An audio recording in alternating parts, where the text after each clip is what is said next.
Go live in 1 minute, and we're just waiting on our other commissioners. I'd like to have them with us. We are live and just awaiting a quorum.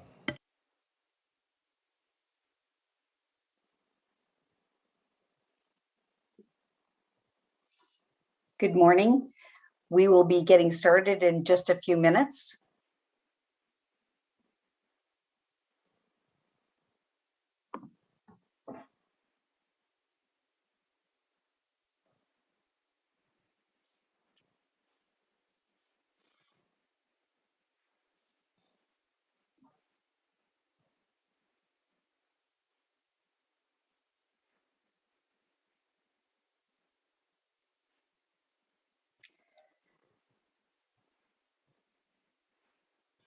Good morning, Commissioner Rogers and Commissioner Willie. We'll wait just a minute for Commissioner Fye to join us.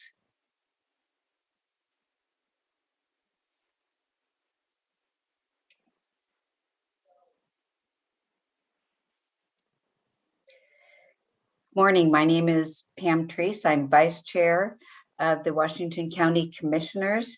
I'd like to welcome you to our November 9th board meeting. Clerk Moss, will you make the announcement and take the roll, please? Certainly, Madam Vice Chair. The Washington County Board of Commissioners, also meeting as the Board of Directors for Clean Water Services and all other county service districts, is now meeting in its regular session, November 9th, 2021. Commissioner Willie? Here. Commissioner Rogers? Here. Commissioner Fye? Here. Vice Chair Treese? Here. I'd like to mention that our chair is on vacation. She may be joining us through this meeting, but she is on vacation as we're speaking. So with that, let's turn to public communication. Clerk Moss, is anyone signed up to provide comments? Yes, we do, Madam Vice Chair. We have Brandon Phillips. Brandon, can you hear us? I can hear you. Can you hear me? Yes, we can. Please go ahead for up to 2 minutes. Sure. Thank you. Thank you, Commissioners. On November 18th, a hearing officer will review a land use variance for a chevron adjacent Rock Creek wetlands and Bethany Lake at 185th and West Union.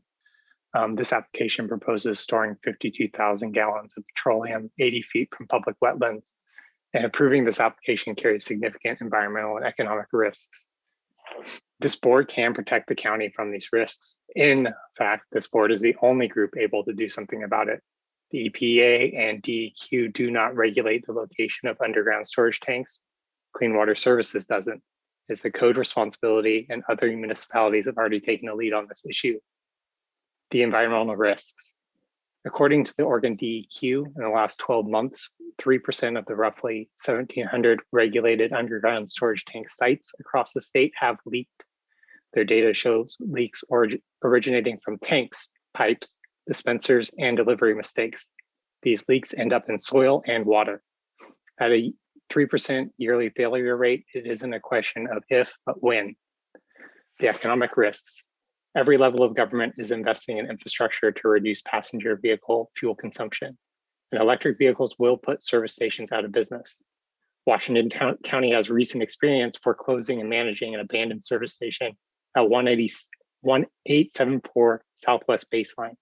The station was foreclosed in 2014, failed to be sold in auction, and DEQ won't close the leaking underground storage tank file until the costly process of removing the old tanks is completed. This site is a peek into the future of our county if our codes aren't updated. Lost tax revenue, ongoing county management prudent, and costly cleanups. I like a call to action of this board. The Board of Commissioners must begin to strengthen our zoning and codes for service station setbacks.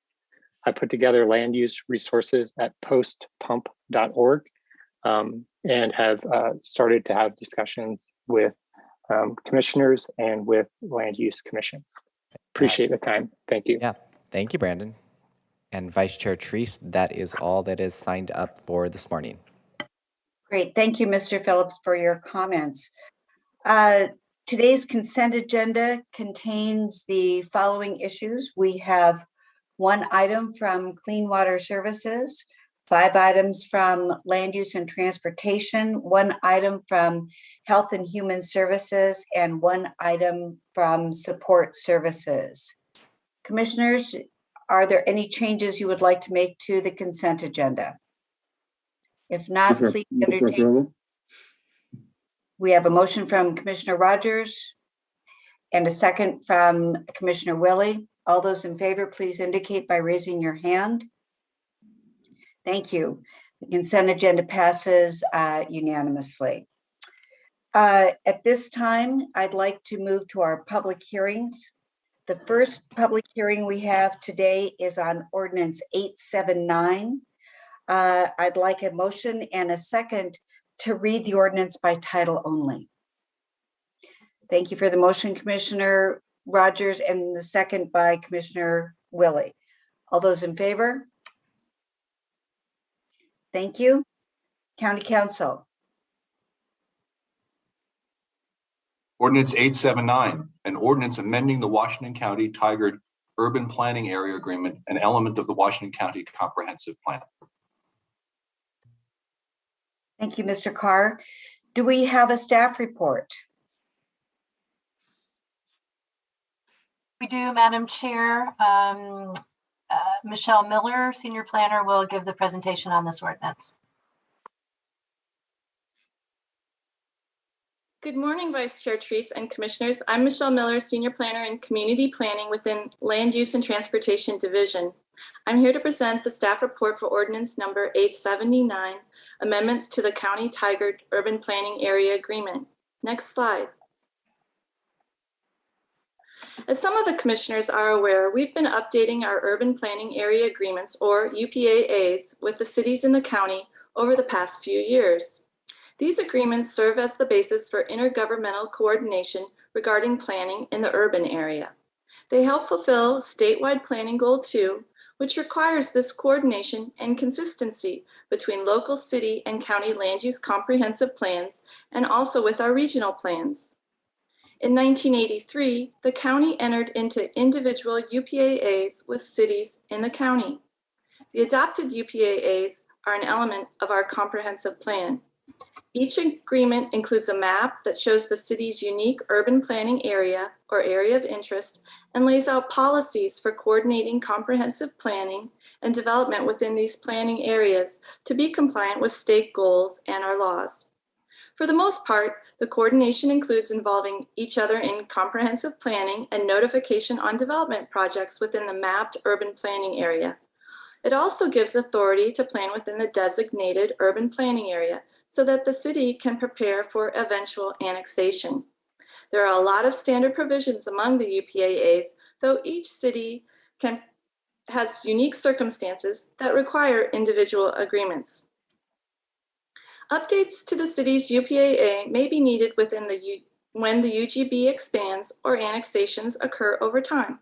Thus, it's important to keep them up to date. Next slide.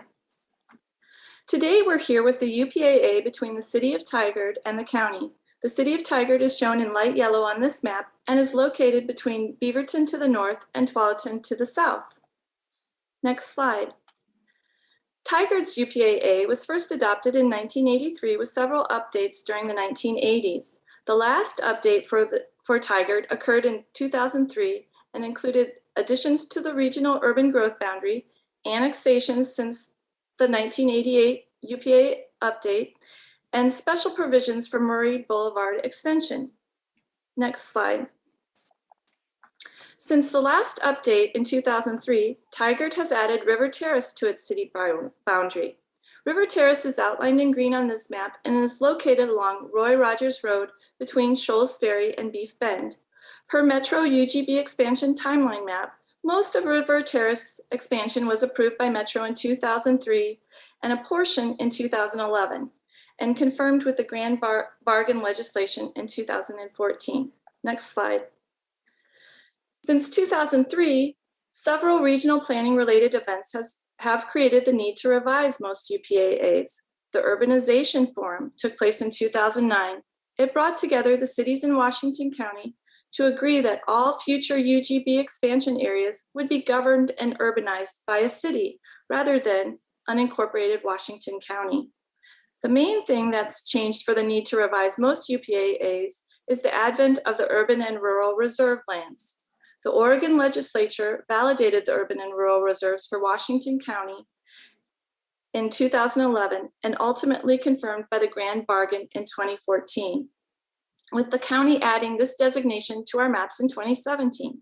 This map shows the urban reserve areas identified in blue and the rural reserves are identified in green, with the regional urban growth boundary outlined in red.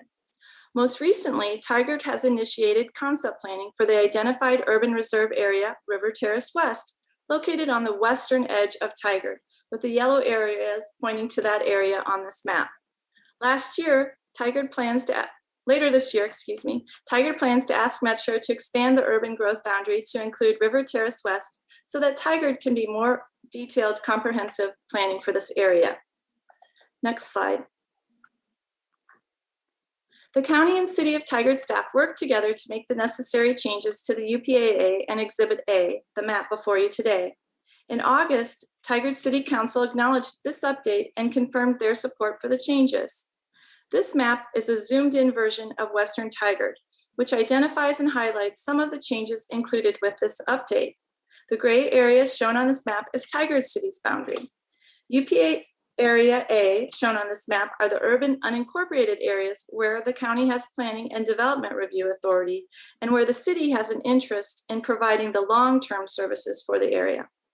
The key provisions included with this UPA update include a new section for concept planning in the urban reserve areas that define the planning roles and coordination responsibilities for concept planning, the River Terrace West, the urban reserve area, shown on the slide with the yellow arrows pointing to this area.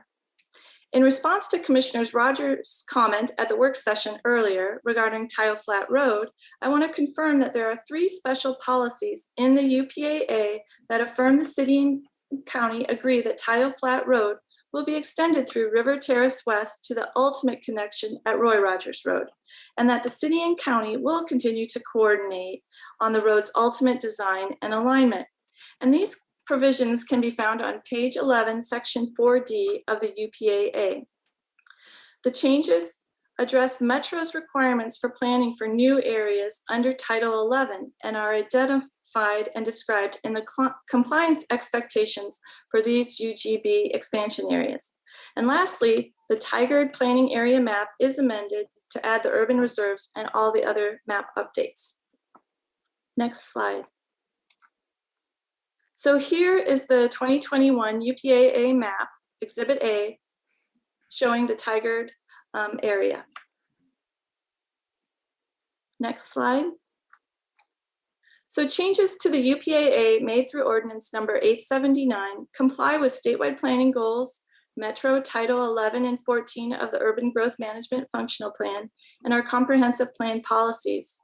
Notification and public hearings occurred as required by state and local regulations, and the amendments are consistent with state law, statewide planning goals, particularly Goal 3 and 4, agriculture on forest lands, and Goal 14, urbanization. Amendments are consistent with existing plan policies. Next slide. At this time, the request is that you conduct the public hearing and recommend approval of 879 amendments to the County Tigard UPAA.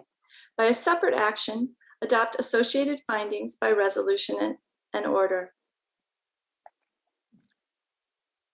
Next slide. And that ends my presentation today. Thank you, Ms. Miller, for the excellent presentation. We appreciate it. Thank you for responding to some of our commission comments. At this time, I'd like to ask if any commissioners have questions or comments that they would like to make. Commissioner Rogers. Thank you, Vice Chair. Again, I simply remark that Michelle, you did a good job of pointing them out. I have no doubt that everybody's going to coordinate. I've been a huge supporter of the UPAAs and have encouraged every city to update theirs with the county. I think that's really where the future needs to be. In this particular case, you have a county facility, in fact, 3 of them being impacted. One in the future, and that's a tile flat that I think is a critical element of our transportation system.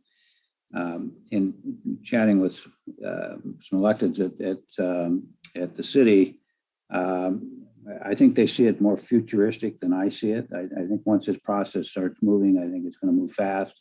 You got a major high school right there at Roy Rogers, what used to be 175th. You've got a lot of amenities that are going to occur, and I think that we need to be very diligent in making certain that the complete system of streets needs to be developed. So, am I in favor of this? Yes. I would like our good partners, neighbors, and Tigard to be very firm in their commitment to work, not just to have conversation with us and be a party to it, but to be an active participant, hopefully with some money as well as this process goes on to connect Tile Flat down to Roy Rogers to make a complete system. It's the only way this area is going to work. And I don't want this to all of a sudden see 5 years from now, I'm not going to be here, but you would have some future commission that's saying we're dealing with a major traffic issue in that corridor. So I've made my comments. I think it's on the record. And so hopefully that's what will transpire in the future. Thank you. Thank you, Commissioner Rogers. Are there other comments? And I would like to welcome the chair to this meeting. She is on vacation, but she is attending remotely. Chair Harrington. Thank you, Vice Chair Treese. I'm sorry I was late. I was working on a county email and lost track of time. I just want to thank our staff as well as that of the City of Tigard for helping ensure that we had advanced briefings and that any questions that I know I had were taken care of ahead of time. So I feel very well briefed on all of this, and I appreciate that effort. Thank you. Are there other questions or comments? All right, at this time, I'd like to open the public hearing and ask Clerk Moss if anyone has signed up to speak. We have no one signed up, Madam Vice Chair, but would any members of the public wish to provide testimony on Ordinance 879, please utilize the raise your hand function. Not seeing any hands, Madam Vice Chair. Thank you, Clerk Moss. At this time, I'd like to close the public hearing and ask for a motion to adopt Ordinance 879. Thank you, Commissioner Rogers, for the motion and the second from Chair Harrington. Clerk Moss, would you please call the roll? Yes, I can, Madam Vice Chair. Commissioner Willie. Yes. Commissioner Rogers. Aye. Commissioner Fye. Aye. Chair Harrington. Yes. Vice Chair Treese. Okay. Thank you for the unanimous vote. Appreciate that. And at this point, I'd like to take a motion to accept the findings for 879. I'll second Commissioner Rogers' motion. Great, thank you. So we have a motion from Commissioner Rogers and a second from Chair Harrington. Please indicate if you would accept this motion by raising your hand. Great, passes unanimously. The findings pass unanimously. With that, I would like to close this public hearing and move. Is there anything more that I need to do, Chair? No, okay. Close the public hearing. And now I would like to move to our second public hearing of this morning. And that is to consider the resolution in order to approve an intergovernmental agreement with Yamhill County for refinancing of Yamhill County bonds. Mr. Carr, would you please present the staff report? Sure, I'll be very brief. These are bonds that were issued by Yamhill County to assist George Fox University with some renovation. I believe this is actually a refinancing. A portion of the project is in Washington County. Under federal law, there has to be a hearing in the place where the bonds are issued for comment on the use of tax-exempt bonds for the purpose. So you had one of these hearings last week. It's called a TEFRA hearing for a county project. This is not a county project. but a project that is financed by Yamhill County for a portion of a project in Washington County. The IGA that's before you clarifies that Washington County is not obligated for these bonds, that it's not Washington County tax money that they're paying them. They are Yamhill County bonds, and just that a portion of the project happens to be in Washington County. Thank you, Mr. Carr. Are there any questions on the staff report or any comments? Okay, at this time, I'd like to open the public hearing and ask the clerk if anyone has signed up to speak.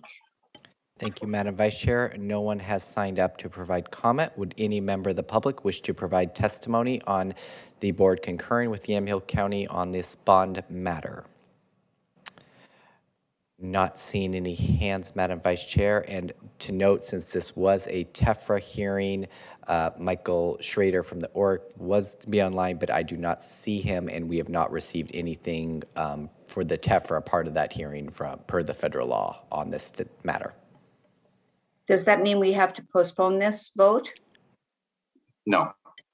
Okay, thank you. As long as the phone line was held open, and that's the requirement. Great. Thank you, Mr. Carr. So I'd like to close the public hearing and ask for a motion.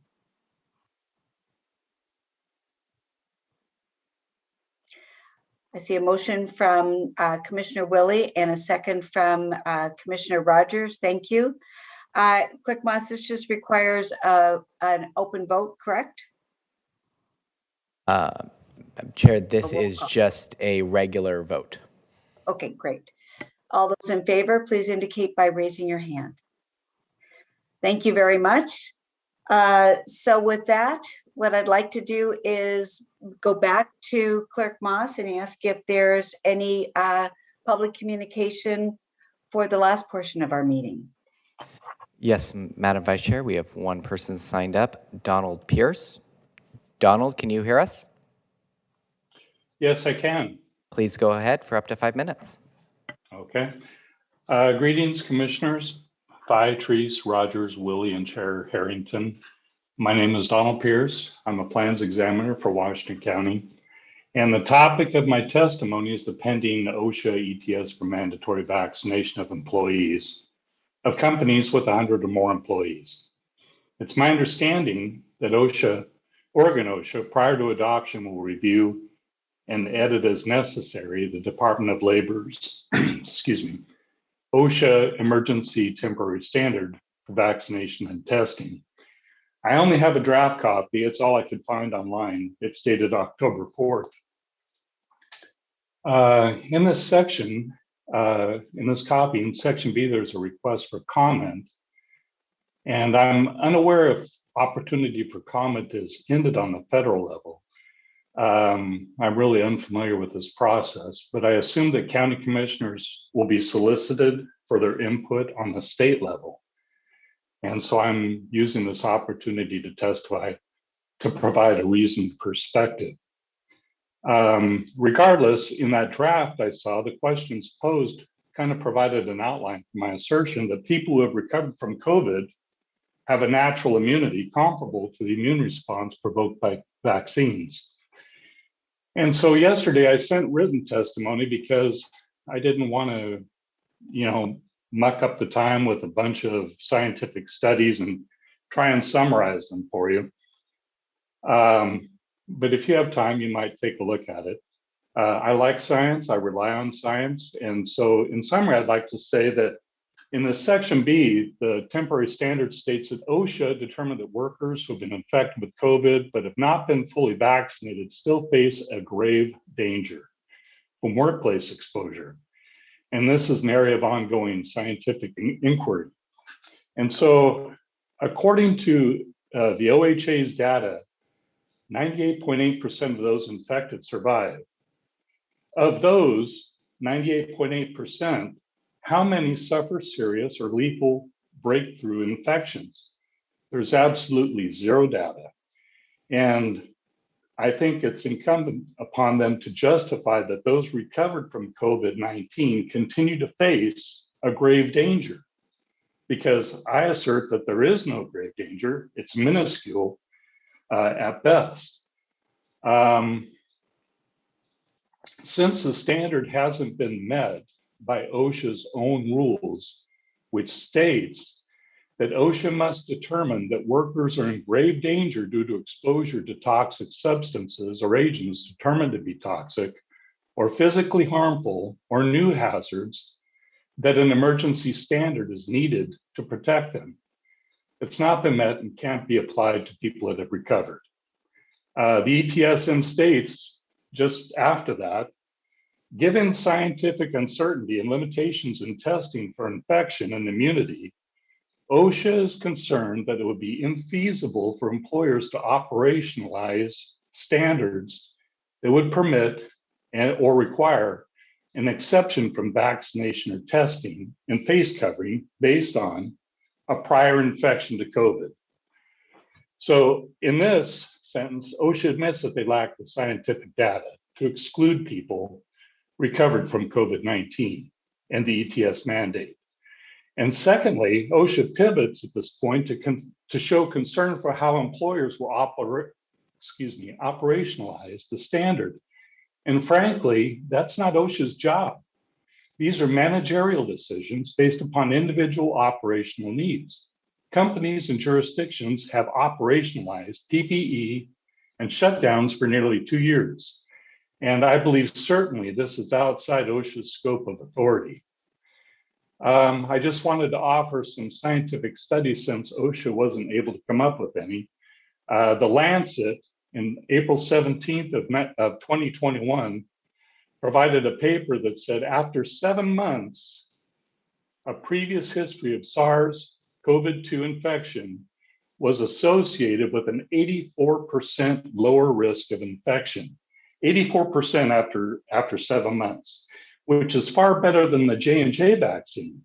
And it's kind of odd that if a person was to go get the J&J vaccine with a lower efficacy, they would be okay, but somebody who has natural immunity at 84% is not. It's just not rational. The available evidence shows that fully vaccinated individuals and those previously infected with SARS each have a low risk of subsequent infection for at least 6 months. Thank you, Mr. Pierce. That was 5 minutes. Thank you, Mr. Pierce, for your comments. At this time, I would like to ask the board if they have any announcements that they would like to make. This time, I'd like to make a few board announcements. Our Board of Commissioners meeting for Tuesday, November 16th and Tuesday, November 23rd are both canceled. We have AOC meetings, Association of Oregon Counties, and the week of Thanksgiving, we're not holding a board meeting. As a member of the board, I'd like to wish all of you a very happy and safe Thanksgiving. In December, we will be holding a board meeting on Tuesday, November 30th. I also skipped the November 29th joint meeting with Multnomah and Clackamas County Commissioners, and this is for the appointment for Senate District 18. That will be at 3 p.m. on Monday, November 29th.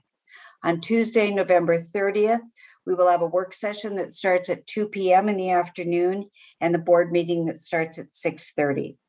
On Thursday, December 2nd, we have a roundtable at 1 p.m. and we will be holding a Board of Commissioners town hall that evening at 6 p.m. On Tuesday, December 7th, we have a work session at 8:30 and a regular board meeting at 10 a.m. And again, on the 14th, we have a work session in the afternoon at 2 p.m. and the board meeting at 6:30. That will conclude the board meetings and the work sessions for the month of December. So with that, if there are no other announcements, I would like to ask for a motion for adjournment. So moved. Thank you, Chair.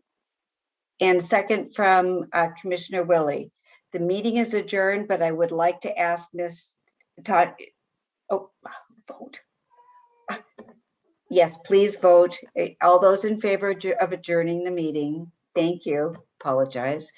And at this time, I'd like to ask Miss Angie for an update for our afternoon work session. So Community Corrections Director Steve Berger is able to move his item up, so we can start with that item immediately. And Clerk Moss, what link should we use? We can stay on this link. So, IT has stopped the audio of the board meeting and is restarting it to capture this one as specific work session. So just give us just a minute before we get started. So we are staying on this link right now. So please don't leave. We're moving forward and into work session. Yes, and we are ready to go. All right. With that, I would like to welcome Mr. Steve Berger. Are you with us, Steve? Good morning. Yes, I am. Thank you. Great. Thank you. And thank you for your flexibility in moving your time slot. We appreciate it. We all appreciate it. No worries. It certainly is evidence of our ability to be flexible and create efficiencies in our schedules. If you would like, I can go ahead and start if you're ready. Yes, please do. Thank you. Well, first off, good morning, commissioners, and thank you for the opportunity to review the legislatively approved budget following the last regular session. We've certainly finished the session in a much better position than where we started with the governor's proposed budget, and I believe it was due to a comprehensive statewide effort educating our legislators and sharing the successful message of community corrections.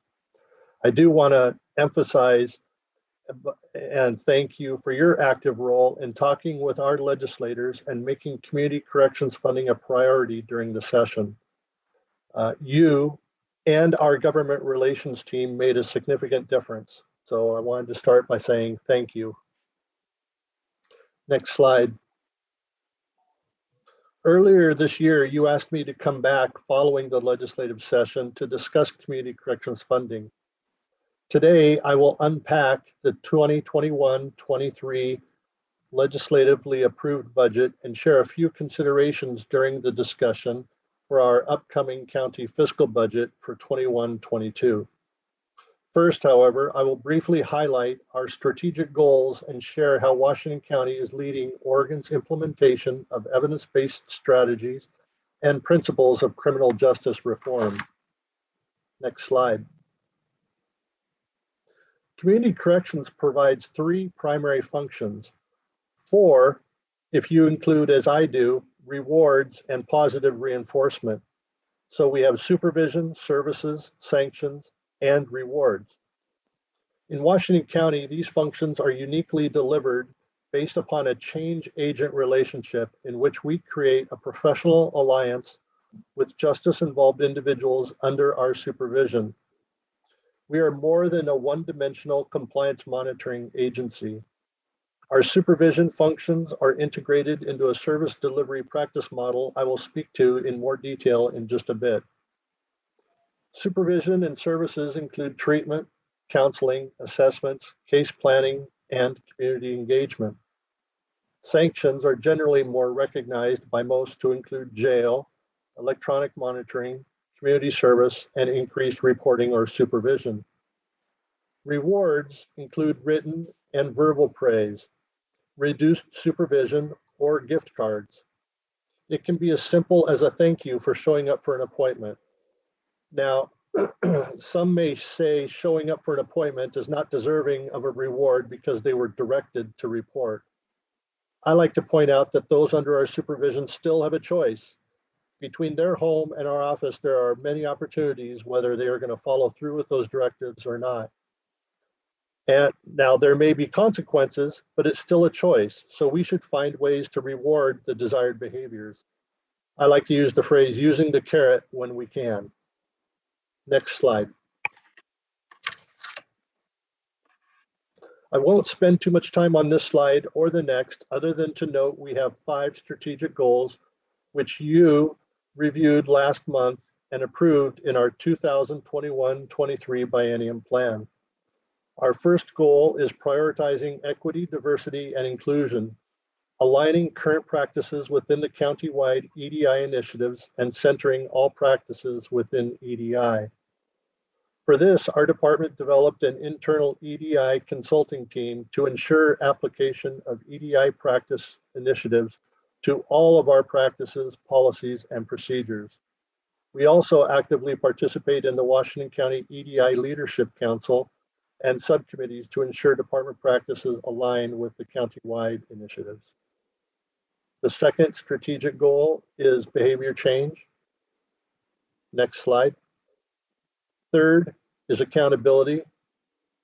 Fourth, resource management, ensuring services and resources will be sustainable, cost-effective, evidence-based, and performance-based.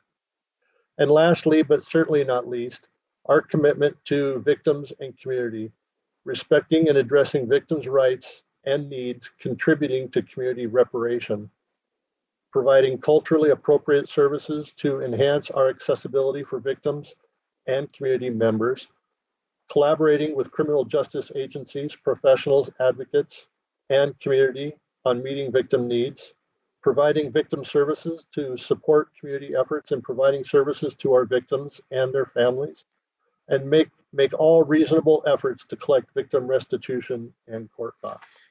Next page. Next slide, please. This slide, I do want to pause and discuss a bit before we dive into the detail of the budget discussions. As I mentioned earlier, in Washington County, supervision is a service beyond compliance monitoring, and we do this based upon a change agent relationship in which we create a professional alliance with justice-involved individuals under our supervision. I like to emphasize, and I did put it in bold here, we are not armed. We are one of only 2 jurisdictions in the state that are not armed. We have an outstanding safety record, and I believe our unique supervision strategy enhances our ability to create a professional alliance that promotes positive behavior change. Now, on the right-hand side of this slide is a model that depicts how our staff use motivational interviewing for development, engaging, focusing, evoking, and planning, then use cognitive coaching to describe new behaviors, model, using role play, and practice providing feedback and assigning homework on many occasions. Next slide.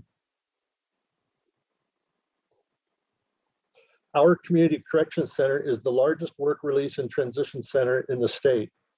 We are committed to evidence-based practices, which, put simply, are proven strategies, and the implementation of the latest technology for residential reentry centers. I should also note, while we are the largest, we are one of only 4 within the state, the others being Clackamas, Marion, and Jackson. Next slide. Within our mission and values, we promote successful transition into the community, thereby increasing public safety. We know a significant component to this successful transition is cognitive behavioral change, which supports effective life changes. All employees within the center have been trained on the core correctional practices, which is evidence-based. These practices range from brief interactions during a conversation or an intervention to a more goal-directed, what I refer to as a takeaway or a homework assignments for the residents to complete. You can see from the topics listed that these are basic life skills, and the idea is to consistently work with residents to develop a foundation for necessary life skills which they may not possess or are impacted by thinking errors which they likely contributed to their current status. The next slide begins our conversation related to the budget for community corrections. There are 3 statutory and administrative rule references governing the state community corrections budget, referred to as grant and aid from the state. ORS 423-483 establishes each biennium's appropriation and that it must be at the baseline, otherwise referred to as current service level, or CSL. Section 2 of that ORS provides an opportunity for counties to opt out of the relationship with the state if funding falls below current service level. And then Section 3 defines current service level. ORS 423-530 describes the method used to allocate grant aid funding and indicates only the legislature or e-board can reduce funding. That reduction must be equally distributed amongst all counties statewide. And then lastly, the Oregon Administrative Rule simply reaffirms the above ORS and speaks to the detail about how the agencies perform those functions. Next slide. There are two main components of the state budget: budget building and budget allocation. And so I'll walk through that process in a little more detail. Next slide.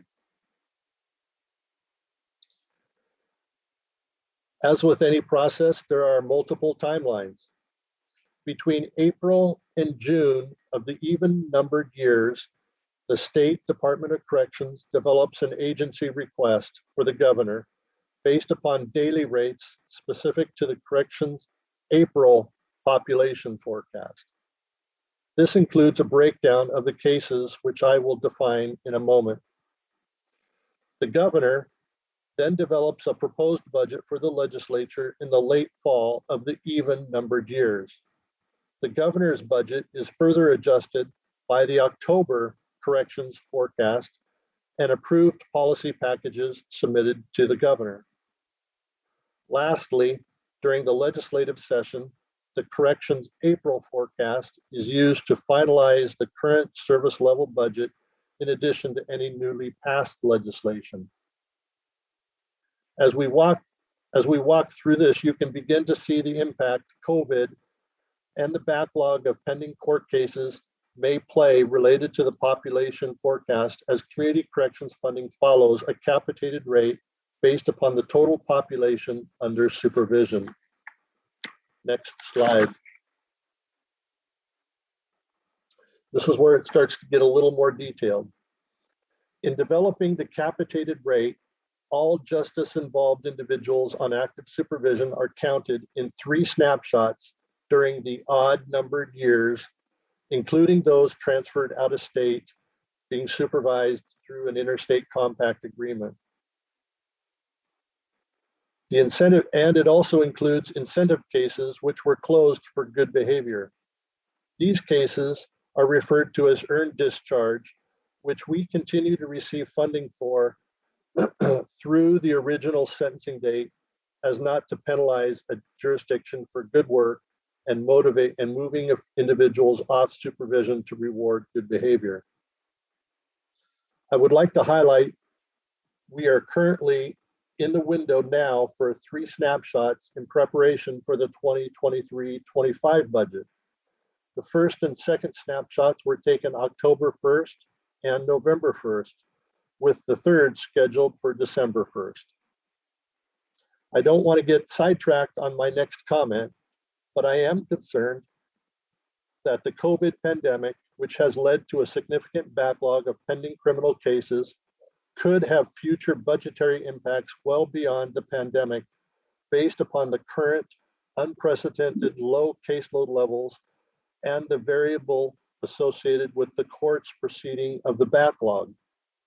The quicker the resolution of the backlog could lead to an increased caseload disproportionate to the funding based upon the snapshots taken this year. This will be something that we need to watch and maintain a dialogue with the state. I know myself and our government relations staff have provided a notice to the state that this, that this variable exists and that there is currently not a window in the existing ORS or the administrative rule process that would generally allow for modifications of these snapshots. So they are aware, but I believe it's going to be important for us to continue that dialogue to make sure that the state is tracking the potential disconnect between the funding and when the snapshots were taken at a specific low point in our current caseload. Commissioner Willie. Yeah, thank you, Steve. So what you're saying is that basically we could not ask for consideration of using the 2019 numbers, which we would consider to be more normal than the 21 numbers, which we are concerned about the case flow catching up sometime in 22, and then all of a sudden our numbers will significantly increase. So is that what I'm hearing, that we don't have those options? Well, when I raised the question, the state just simply said, well, there's not a mechanism in place for within the existing rule to make that happen. However, as I believe, we have a dynamic form of government and we have a very interactive process of how we do our business. I'm optimistic that should there be a significant gap between the caseload, the workload statewide, and the funding, should jurisdictions accelerate those backlog cases, I'm optimistic that we'll be able to have a dialogue with the State Department of Corrections and provide a window to where there might be an alternative. We use this phrase, unprecedented pandemic, and in my perspective, that usually means there's going to be unprecedented circumstances and workarounds, right? So again, I'm optimistic that if we track this and stay ahead of it, it will provide us an opportunity to have a dialogue with the state to hopefully address the gap if there is, if that circumstance becomes a reality. Okay, thank you, Steve. Next slide. Along with the PowerPoint slide deck, you should have received 3 attachments. This slide is relating to attachment A, which is titled 2021-23 Budget Development Capitated Rates. The snapshots are averaged and categorized by calculated risk level. And so if you'll see in those categories, you'll see the type of case starts off as local control, new, high, medium, and low. Next slide. The daily rates, which contribute to the capitated rate, is established using elements of the DOC legislatively approved budget from the previous biennium. Individual calculated risk score rates were established as part of the 2006 actual cost study and have been applied inflation over time. The new case rate is applied for the first 60 days after admission to probation or release to post-prison supervision or parole, regardless of the calculated risk level. And then at the bottom, as you can see at the bottom of the slide, the 2021-23 daily rates were based upon the 2019-21 legislatively approved budget and the 2012 time study. Next slide. On this slide, I want to note how the local control rate represents the smallest percentage of the total, yet the highest daily rate, weighing heavy in the formula. And despite the highest cost, because it's dealing with averages, it does not come near our daily rate that we experience for our jail bed rates. And I will remind the board, local control means those are individuals that have been sentenced to a period of incarceration of less than a year, but are housed locally in our jail. So as you can see, the negotiated daily rate for that population is $137. In contrast, our daily jail bed rate, is a little bit north of $200. So every day that we're holding somebody in our jail for that local control population, we're going in the hole. Next slide.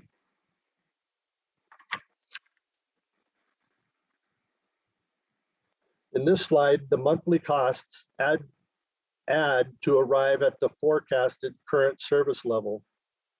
In this slide, between the slide and the next, I want to show the difference between the ARB, the agency requested budget in April of the even year, the governor's balanced budget in April. It's usually submitted between a period of time frame between April and October of the even year, and the legislatively approved budget, which is in April of the odd year. You will note the 278 million agency request budget in April 2020. Next slide.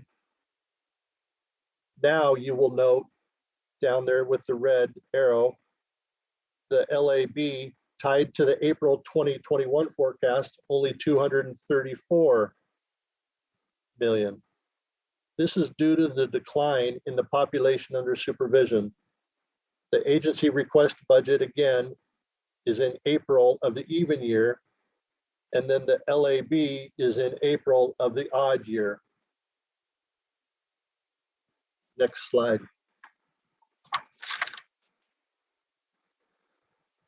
So the final legislatively approved budget was impacted by three factors: the change in the forecast, policy option packages, and new legislation. Please reference attachment B as I walk through this next section. This slide has a cutout of the bottom corner of attachment B. Next slide.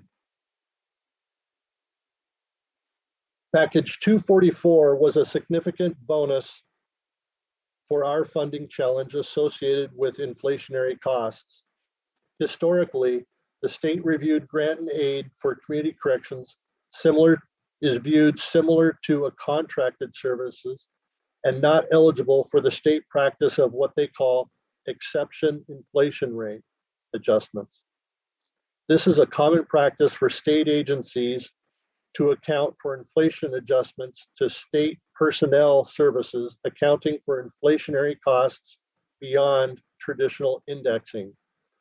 Items like healthcare benefits, union negotiations, and challenging classifications that they have to make adjustments in their benefits and wages for recruiting purposes. Package 244 incorporates the state exception inflation rate for community corrections. Further, this budget note will be rolling forward. So now that it's been incorporated into the state budget, it is a policy practice that will be rolling forward into future biennia.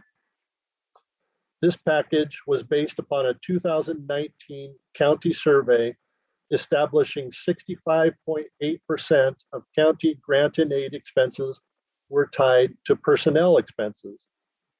In this case, 32.7 million was added as part of a 13.67% exception inflation rate calculation applied to the community corrections budget. Next slide. Rolling forward, the state is still statutorily required to conduct the actual cost study every 6 years. However, this new budget policy practice will hopefully minimize the associated sticker shock every 6 years by accounting for inflationary factors associated with personnel expenses every biennium budget. Next slide. Package 811 was a result of Senate Bill 620, which repealed the authority for community corrections to collect a monthly supervision fee to offset the cost of services. For us in Washington County, this was set by the board not to exceed $50, and we were charging $35 per month. Although an infringement on local control and the county's authority to establish fees for services, the move is consistent with the county strategies to reduce financial burdens of those in need. In this package, the 10 million enhancement to the statewide grant and aid budget represents a local loss of revenue estimated to be about $75,000 for the current fiscal year 21-22. However, for fiscal year 22-23, it could be closer to $250,000. And that is based upon our past collection rates with the population under supervision. Next slide. Package 813 was another successful legislative priority through Senate Bill 497, in which your time with legislators and the help of our government relations staff paid off. Package 813 is the implementation of Senate Bill 497, providing state grant and aid funding from State Department of Corrections for our local community corrections to provide supervision, sanctions, and services for individuals convicted of certain domestic violence misdemeanors starting in January 2022. This investment will mean assault or constituting domestic violence, menacing constituting domestic violence, and sexual abuse in the third degree will be fully funded for supervision starting in January 2022. Next slide. That's how we build the budget pie. Next slide. So following the building of the pie, the general question remains, what is the estimated capitated rate based upon the policy options and legislation passed? The following on top of the left side of this slide is my best accounting, which I reviewed with the State Department of Corrections. This is important as the capitated rate is what we will use locally to establish our department budget general fund request for the unfunded misdemeanor services we choose to provide here in Washington County. In the distant past, we had a budgetary practice where we simply put all of our expenses together and then came to the general fund and said, we need some help, we got a gap. What we've moved to over recent fiscal years is a more, I guess, a more precise accounting to ensure that we're not shortchanging ourselves at the local level. So we've taken that daily rate or that capitated rate, and then we have applied it to our unfunded misdemeanor population. And if you look on the right-hand side of this slide, you'll see right now that caseload is about 949 cases, or 31% of our total caseload under supervision. We then take that capitated rate and then we apply it to that population, and that's our formula that we use to drive our agency request to the general fund. So after backing out package 810, which is $10 million for the supervision fee enhancement from the 284 million grant equation, recognizing that supervision fees have never been a part of grant and aid or the daily rate when accounting for the total caseload options. The funded rate going forward looks like 13,678. That number could morph around possibly for the worse, or it could go higher, depending upon the ratio of who's under supervision at the time when we do our snapshots. Again, reminding that we take snapshots looking at the population, and there are different rates for those that are under supervision, whether they're high, medium, low, a new case, or a local control case. The 2018 actual cost study rate was 14,249, but it's important to note that the population under supervision was much higher with a different ratio of risk.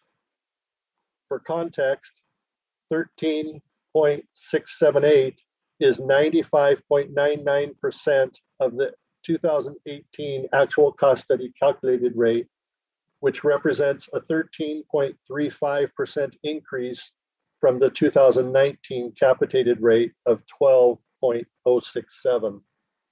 It's a little awkward. The state rounds out to three points, and so it's a little more difficult to roll off the tongue. But You can see it there on the slide. You can see the differences. Next slide. So here I wanted to add some considerations for the 2023-25 biennium. As I mentioned, the local control prison population that's held locally is the smallest population classification, but it has the highest cost. That population is dramatically changing over time. And if you look back to the beginning of the local control legislation, back in 97, the state local control population was just a little bit over 1,000. There was a high water mark in May of 2001 of just over 1,500 of those cases. In June of 2021, statewide, there were only 278. This represents a 73.9% decrease since 1997 and an 81.7% change since the high water mark in May of 2001. Next slide. This shows the decline in that local control population specific for Washington County. And if you look at our local trending data since 2017 to 2021, it depicts a 78.22% decline. The decline in this population will have a significant effect relating to future budgets. Next slide.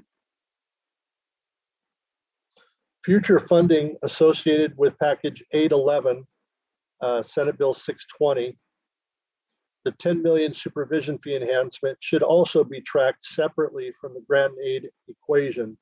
Again, recognizing that supervision fees have never been a part of grant and aid daily rate over time. The challenge for us is at the beginning of any program, it's really easy to see the change. For us, this package was an add, it was 10 million, so it was really easy to make that adjustment. In the future biennium, the policy discussion as it was put into effect talks about that money being rolled into grant and aid. So I think we're going to have to really work with the Department of Corrections to be able to identify the increase in our general fund, or excuse me, the increase in the general grant and aid that is specifically attributed to that fee enhancement. There has been an agreement that it will include inflationary costs, but those costs are also important to note for future interdepartmental transfers to the sheriff for local control. So for example, for this fiscal year, it was a very simple conversation between the sheriff and I, acknowledging that $10 million has never historically been used for grant and aid calculations. And so we extracted that 10 million out when we were identifying the 26% that would be transferred from community corrections to the sheriff's office for jail operations to house the local control population. Next slide. This slide simply depicts the forecasted population in the blue line at the top and the associated legislatively approved budget in the bar graph below. As you can see, this was the first time in a few years where the budget actually grew.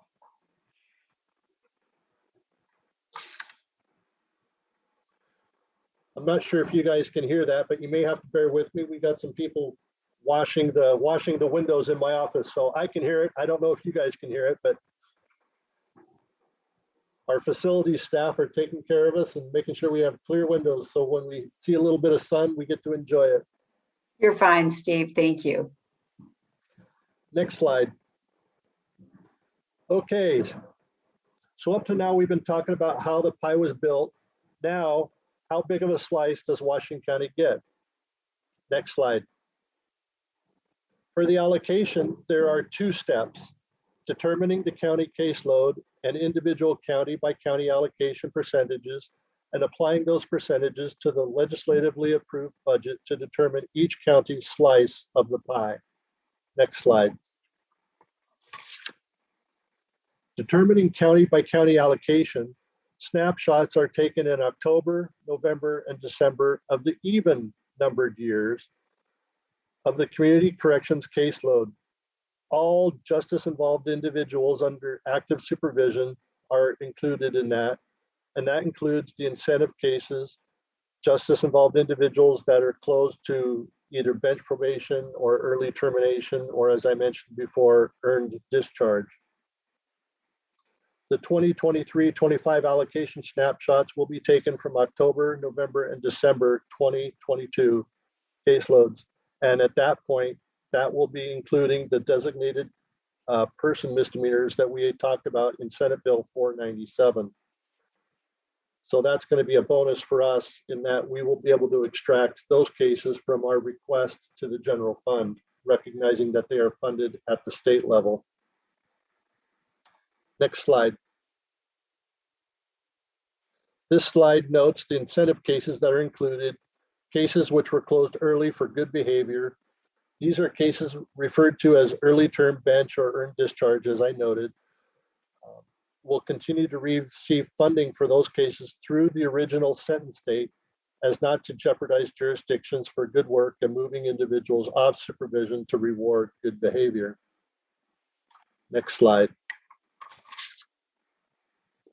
This slide is the other attachment that's associated with the PowerPoint. So if you take a look at attachment C, this is the state allocation percentage specific to Washington County. So we went based upon those snapshots, we are currently 8.94%. That's the lowest percentage that we've had for some time now so to provide some context, for 2019-21, our percentage was 9.12%. And in 2017-19, our percentage was 9.4%, and our high water mark was in 2015 to 2017, which was 9.68%. So as you can see, the population under supervision is declining, which I guess is a good indication of public safety in Washington County. While our population, as our community is growing, the population under supervision and those associated with criminal activities is declining. So I guess you could say that's one good indicator. Next slide. This slide simply provides the definitions associated with the columns on attachment C. And next slide, I'll conclude by sharing a consideration for general fund fiscal year 2022. Community Corrections Center staffing and maximum capacity due to the current COVID situation is restricted and capped at 96 to make sure that we have ample spacing for social distancing. And if you're, again, I know you folks are very familiar with our Community Corrections Center, but it is a residential facility and it's residential in nature. So making sure that we have ample distancing in a congregate setting is very important. The fiscal year maximum occupancy for funded operations, if COVID was not in play, was established at a funding ratio of 167. As I noted, we do have a maximum capacity to take up to 215, but that would require an increased commitment from the general fund and a transition from a minimum staffing strategy to a full recommended staffing strategy. The current COVID restricted occupancy has minimized the impacts of what we've been utilizing over the past several years as minimum staffing practices. However, historic patterns of minimum staffing levels have resulted in mandatory overtime and practices negatively affecting employee retention and morale. As I'm sure you can understand, when you operate a minimum security custody facility, you have to establish a minimum. And if somebody calls in sick, you have to go to the last shift and make it a mandatory overtime and choose somebody to stay over. Or there are often times, especially as you enter into the holidays and vacations, where you have to make decisions to say who's not going to be allowed time off. My recommendation going forward is that if we are going to increase the occupancy beyond where we're currently funded, my recommendation is that I'm going to work with the administrator's office to look at strategies for future funding to make sure that we are looking at budgeting for recommended staffing levels instead of minimum staffing levels before we make those decisions, recognizing the impact that we've been experiencing with our staff, especially during this current COVID pandemic. Next slide.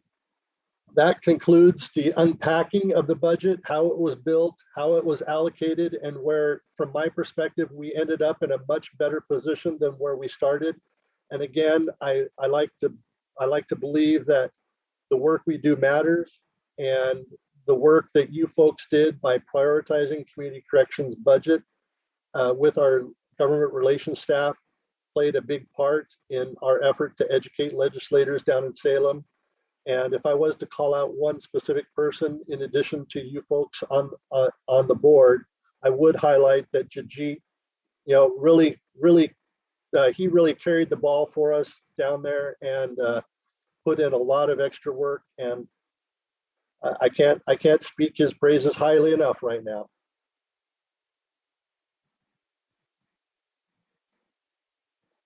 So with that, I would open it up to any discussion if you have any questions.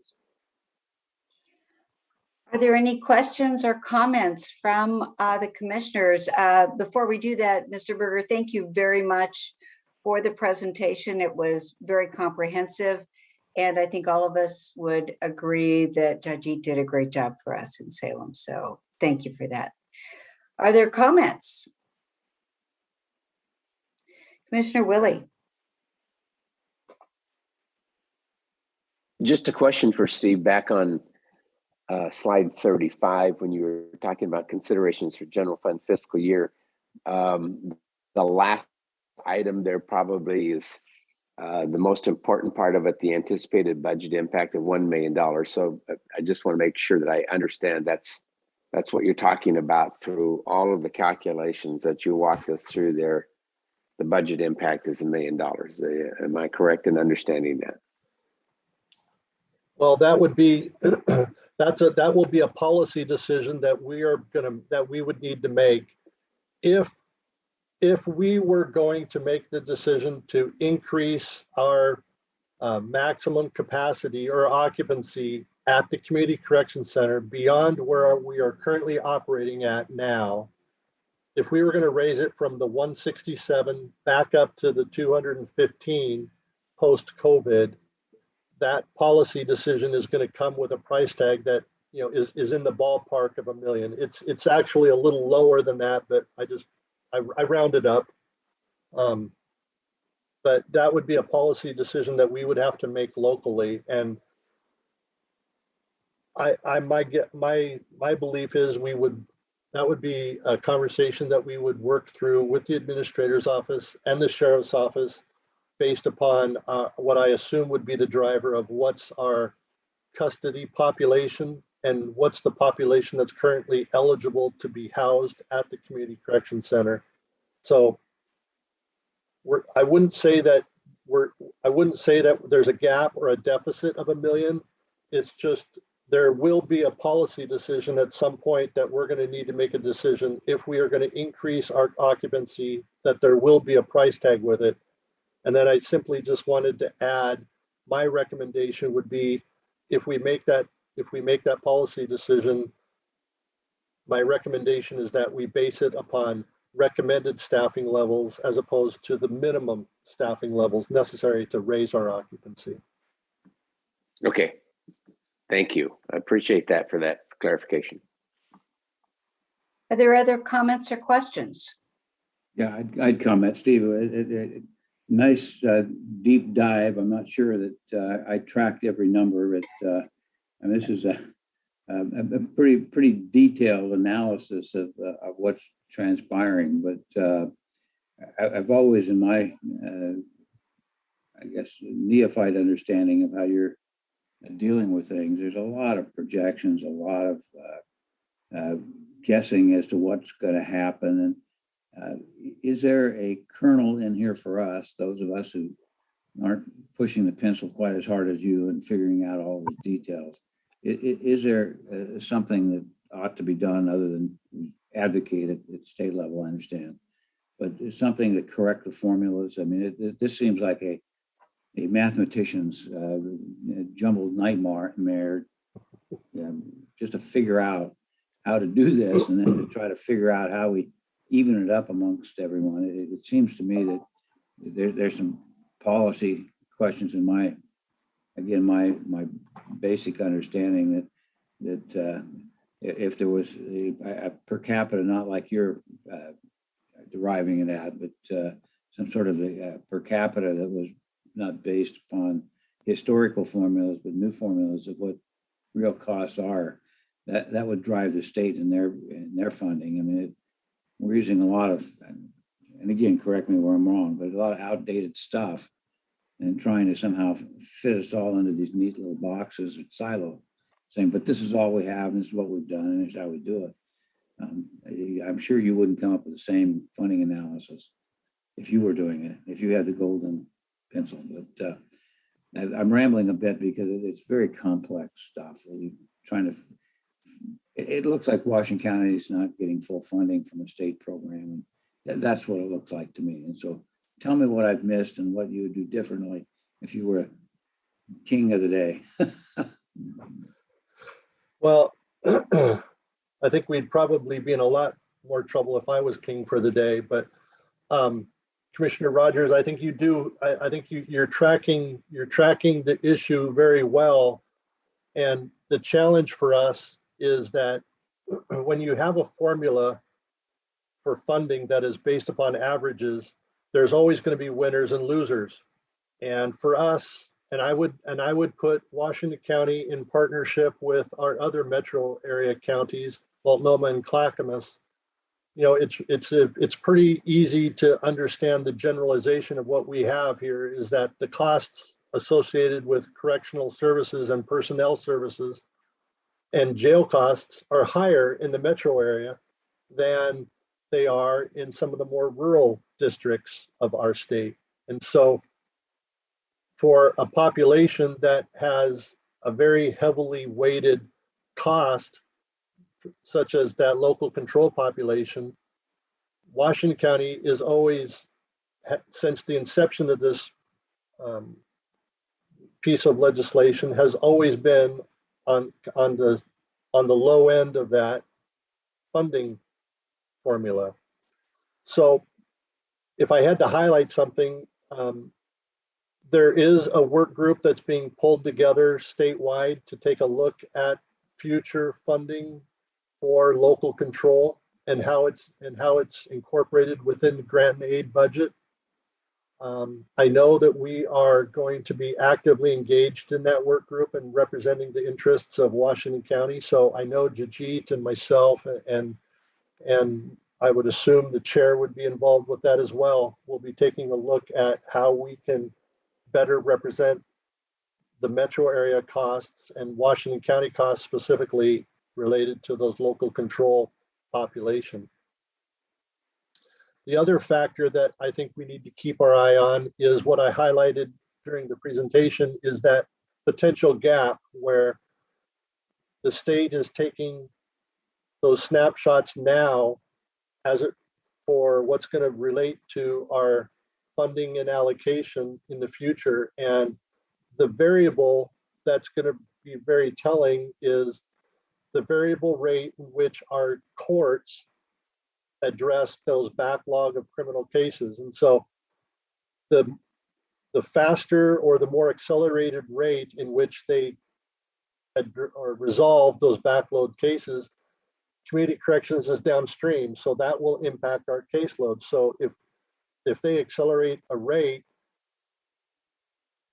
potentially disproportionate to our funding snapshots, there's going to be, there's going to be a rub there. There's going to be some tension. We'll have an increased workload, but our allocation and funding is based upon those early snapshots. So to me, it's just one of those things that we're going to have to continue to track to where we have that conversation with the state to address some of these, what we identify as unprecedented circumstances. So we're going to have some unprecedented responses to how we deal with those as well. Thank you, Mr. Berger. Chair Harrington, you have your hand up.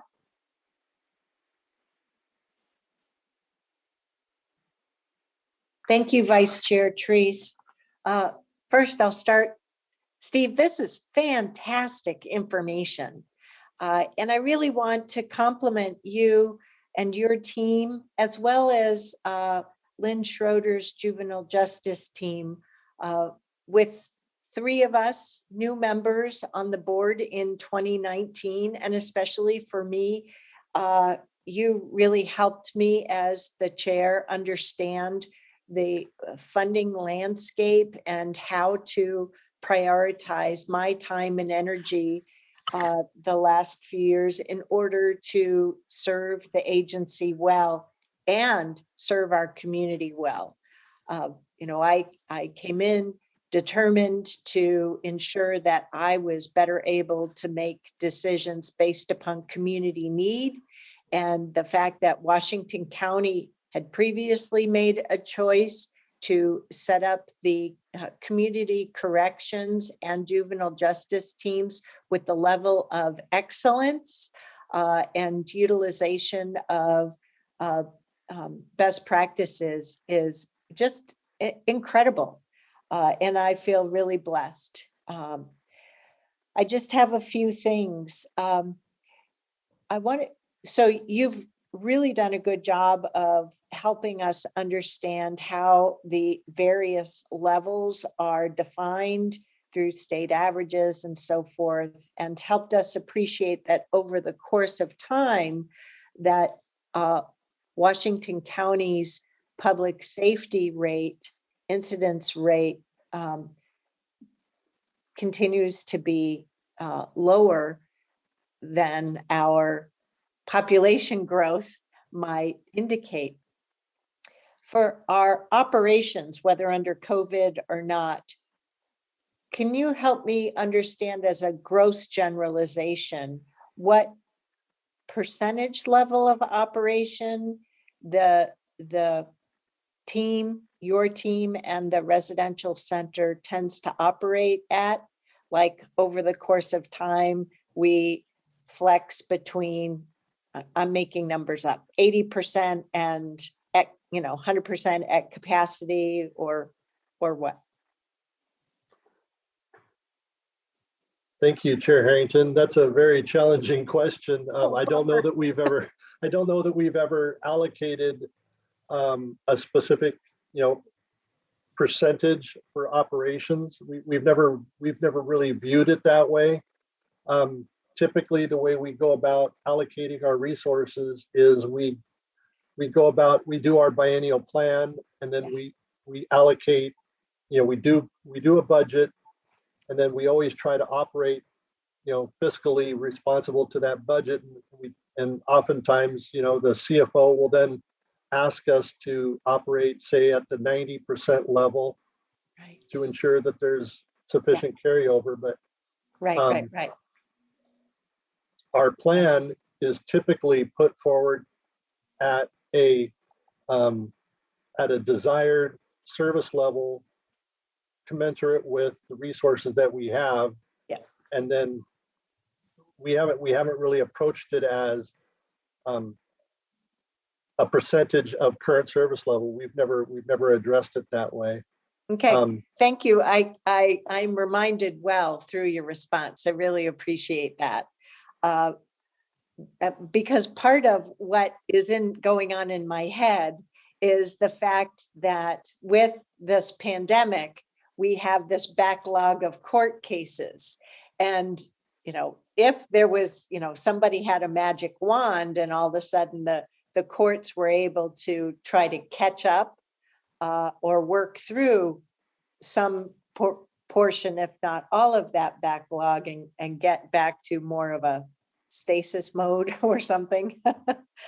You know, I'm imagining, there might be, the court might direct that there is a new influx, yet you have both what you're financed to operate at, and then what your physical and personnel capacity is to handle.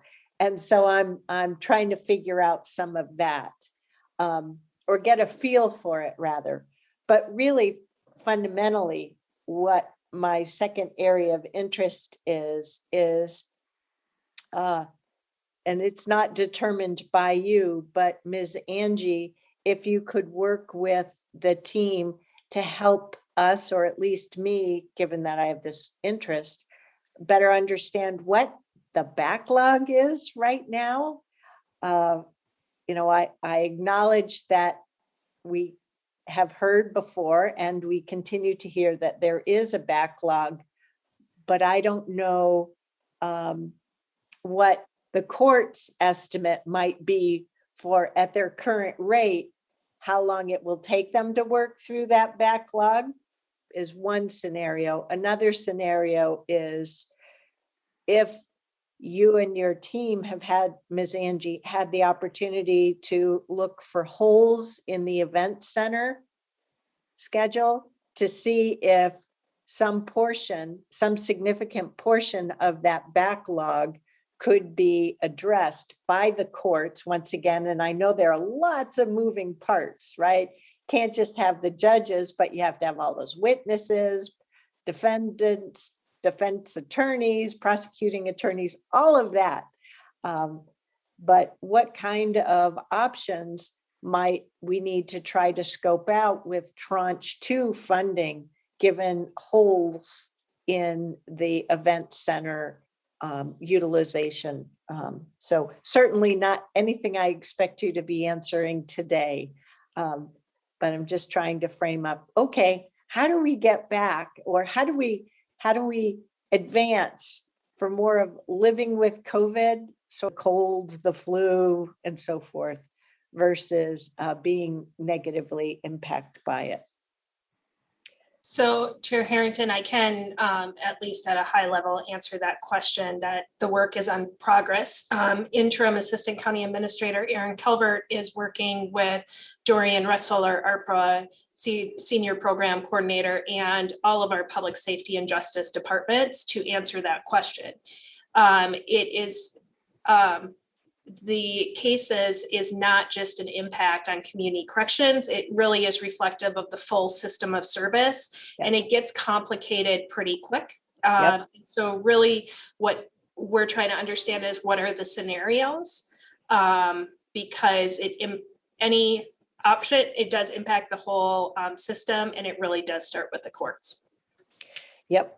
And it's been an experience over the last year hearing from our legislative caucuses about certain concerns. So as I imagine, not only the 2021 short session, but the 2022 short session, but then the 2023 long session, you know, trying to anticipate what sort of questions and estimates.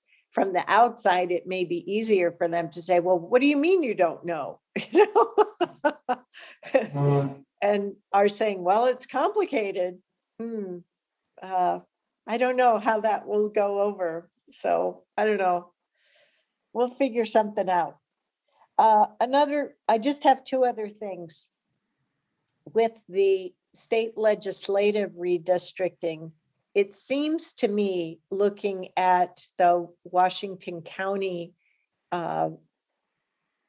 both representative and Senate districts, that my experience is that there are more positions in play now than there were just 2 or 4 years ago. And so that means leading up to the 2023 session, we could possibly have a whole nother set of players that we need to go through the training on the excellent Washington County public safety system as well as community corrections. So hopefully your time with us, Mr. Berger, is time well spent in leading towards that. And then lastly, you mentioned the work group at the state level. And so just one thing I would appreciate subsequent to this meeting is what sort of time horizon might that work group land in? Will it be, for example, just a first half of 2022, second half, or 2023, first half or second half? Because as we on the board talk about and use our board initiatives tool, we try to identify what aspects of the state legislature and the budget are we particularly sensitive to, where the board may need to spend some time or political capital working. And I want to make sure I follow through and do well for the agency. So thank you. That's it for me. You know, just once again, really excellent presentation. Thank you so much for unpacking all of this for us. Thank you, Chair Harrington. I'll make sure I coordinate with the work group on funding is being coordinated by the governor's office. So as soon as that comes together and they have some projected meetings, I'll definitely pass that schedule along. Are there any other comments or questions? Well, Mr. Berger, thank you very much for the very detailed presentation. It was if Commissioner Rogers might have been lost for a moment, I can tell you that I was much further behind Commissioner Rogers. So, but thank you. It was great information. We appreciate it. So with that, I'd like to move to Tanya, because my understanding is that we do have an opportunity to move forward with the presentation on the affordable housing bond and supporting housing services, the quarterly update. So we have the opportunity to move forward with that, but my guess is that you might want to take a break before we do that. So instead of going for, maybe I'm proposing that we have a 10-minute break and then have the housing presentation, and we will be able to adjourn early. Are you comfortable with that, Chair Harrington? I think that's a great idea. I am 1 hour ahead of you folks. So if we could possibly make it a 15-minute break so I can grab a bite to eat just during the break, I'd greatly appreciate it. Great. I'm sure we can accommodate that. We would send you DoorDash, but I don't know the the Tucson address there. Tanya, are we okay to do that? 15 minutes, reconvene. We can make it at 10 to 12 and we'll finish our day. Is that comfortable with Josh and with Shannon, Jess, others as well? They are on standby. They're ready to present. Comey is the only one that won't be able to attend, but he said the team is in good hands. So for us to proceed. So we will continue on this link at 10 to noon. Did you say 10 to noon or a quarter to noon? 10 to noon? Okay. Is that comfortable for all the other commissioners? Okay, good, great. See you back here at 10 to 12 or 10 to 1.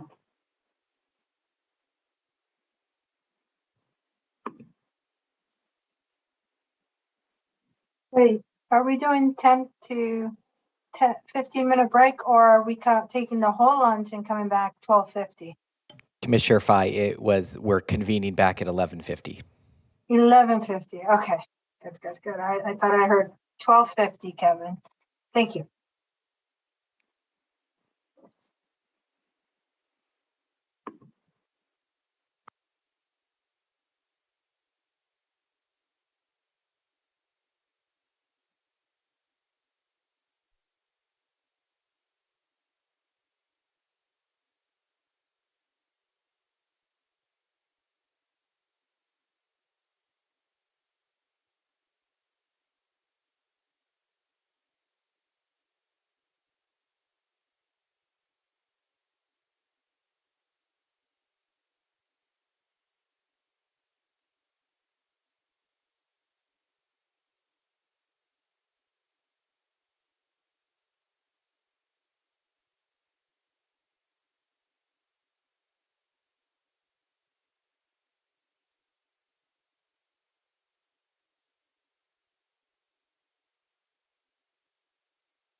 the fastest peanut butter and jelly sandwich consumption in the land.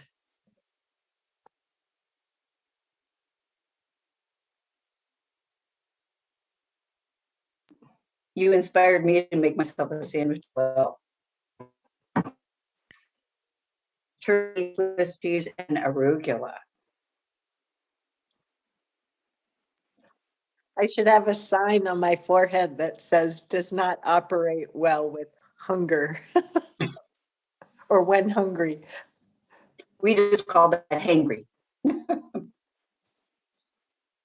Well, I'm craving pizza after Steve Berger's presentation.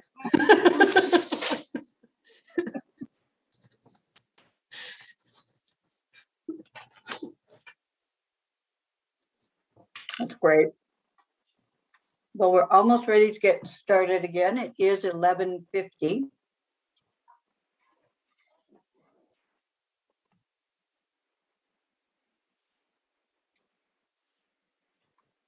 Mr. Cars, welcome back. Commissioner Rogers, welcome back. Commissioner Willie, I think we're all kind of chewing on something. It's a good sign, except for Commissioner Rogers.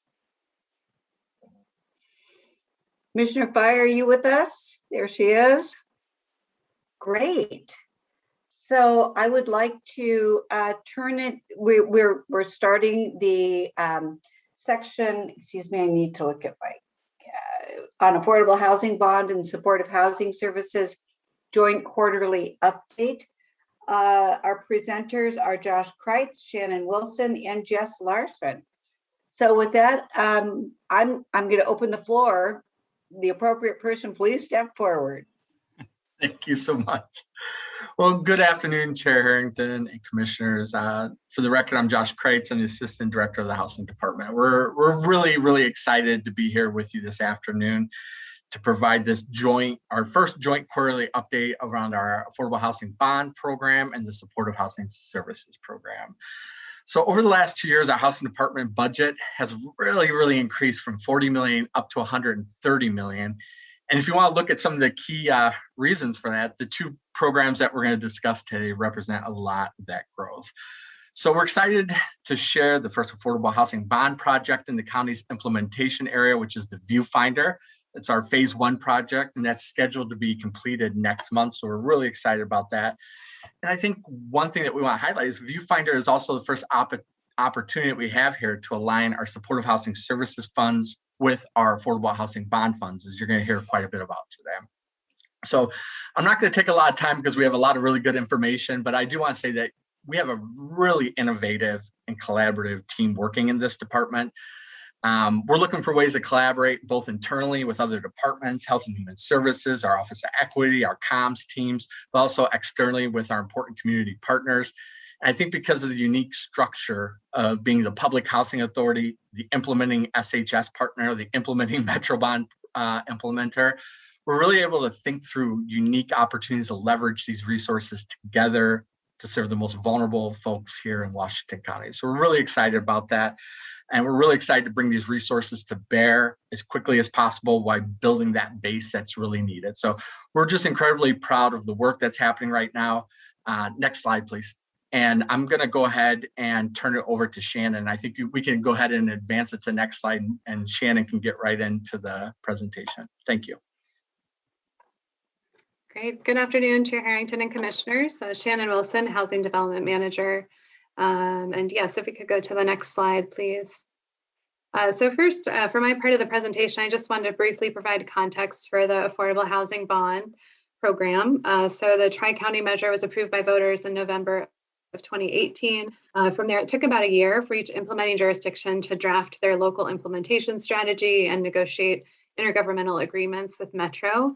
The county's agreement IGA with Metro was approved by your board and Metro Council in late 2019.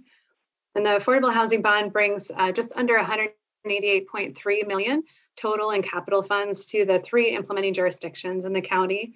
And so that's the cities of Beaverton, Hillsborough, and then Washington County's implementation area. And the overall unit production goal then associated with those funds is an overall goal of producing 1,316 units of regulated affordable housing in the county. Next slide, please. So this slide gives you the overall pipeline of projects within the county. And so it's broken out by implementation area. And so I'm going to be focusing on Washington County's implementation area, but I did want you to have this overall portfolio for the county as a whole. Next slide, please. So this chart looks specifically at Washington County's implementation area. And there in the blue column, you can see the associated Metro Bond and county specific goals for the county's implementation area. So as you kind of walk through that, so goals around the total number of units, the number of units for extremely low income households at 30% median family income, a goal around the number of family sized units, and then a goal established by your board in the local implementation strategy around the number of permanent supportive housing units. And there at the bottom of that column, you can see the total amount of Metro Bond funds allocated specific to the county's implementation area of just under 116.5 million. And then as you move across the chart, you can see the 10 projects that your board has approved. And then over to the subtotal column, which gets at how those 10 projects come together to help achieve those unit production goals. And then the final column, which has the remaining number of units to be completed after that pipeline of projects. And so as you look at that last column, you can see that overall, we've nearly met the unit production goal with 2 units remaining, but we do have some 30% median family income units to build, 24 or produce, and then 11 of those should be family sized units. And so with those remaining funds at 17.2 million, the county is really well positioned to exceed these unit production goals that have been established by Metro and your board. Next slide, please. So looking specifically at this quarter that we're reporting on, the July through September period, one of the key activities during that period, as Josh mentioned as well, is the ongoing construction of Viewfinder.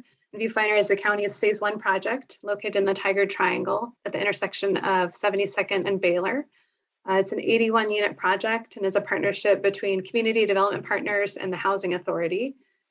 And one of the key features, or maybe unique features about this project is all of the art in the building. And so the piece on your slide is just one of the many art pieces that will be throughout the building. Community development partners have commissioned 3 local artists to produce a variety of pieces, some collage like this, some more photography. And so this piece on your screen is a mural collage that will be featured at the pedestrian entrance to the building. And one other key activity that occurred during this quarter that's related to the Viewfinder is around community engagement that was related to the lease-up process for the Viewfinder. So this was really our first opportunity to support an equitable lease-up process with an affordable housing bond project. So we engaged with culturally specific organizations to really begin to create a model for outreach and education for lease-up processes, and then also marketing of the projects. So we've been working closely with community development partners as well as their property management company, and really working to refine something that we can use on future projects as well. Next slide, please. Another key activity during the July through September quarter was a construction start for the Valfrey at Avenida 26. This is a 36 unit project in Forest Grove. It closed on its construction loan on July 23rd and began construction shortly thereafter. We did have a more of a groundbreaking photo op at the site a few weeks later in August. So there you can see some VIPs, I'm sure you recognize there on the slide. And then some construction photos as well that were taken in late September. So as you can see, the project is well underway. Next slide, please. So this slide kind of, this map kind of pulls back out to that aerial view and really to reiterate the geographic dispersal of the projects throughout the county. So this includes the projects within Washington County's implementation area. Those are the blue, or the projects identified by a blue marker there on the map. And then those in maroon are 2 of the City of Beaverton's projects. And then the green is the City of Hillsborough's first affordable housing bond project. So just to kind of remind us all of the dispersal of the projects throughout the county. Next slide, please. And so I want to take a minute too and look, as we look at this quarter of July through September, but then also look forward to the fiscal year to see the number of units that will begin construction this fiscal year.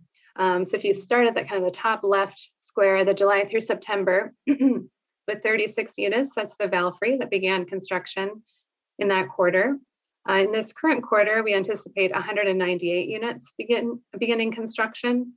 And then in the first quarter of 2022, another 270 units beginning construction. And then April through June, 111 units.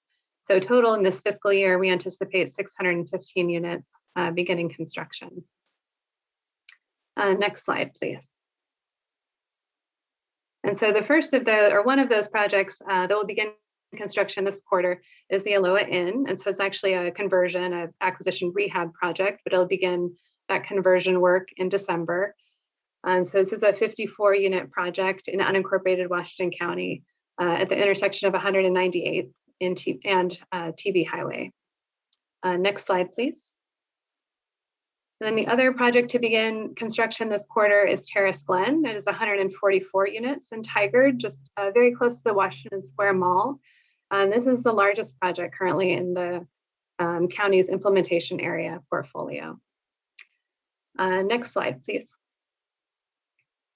And finally, I wanted to end my portion of the presentation by highlighting 4 trends that we've seen thus far in implementation of the Affordable Housing Bond.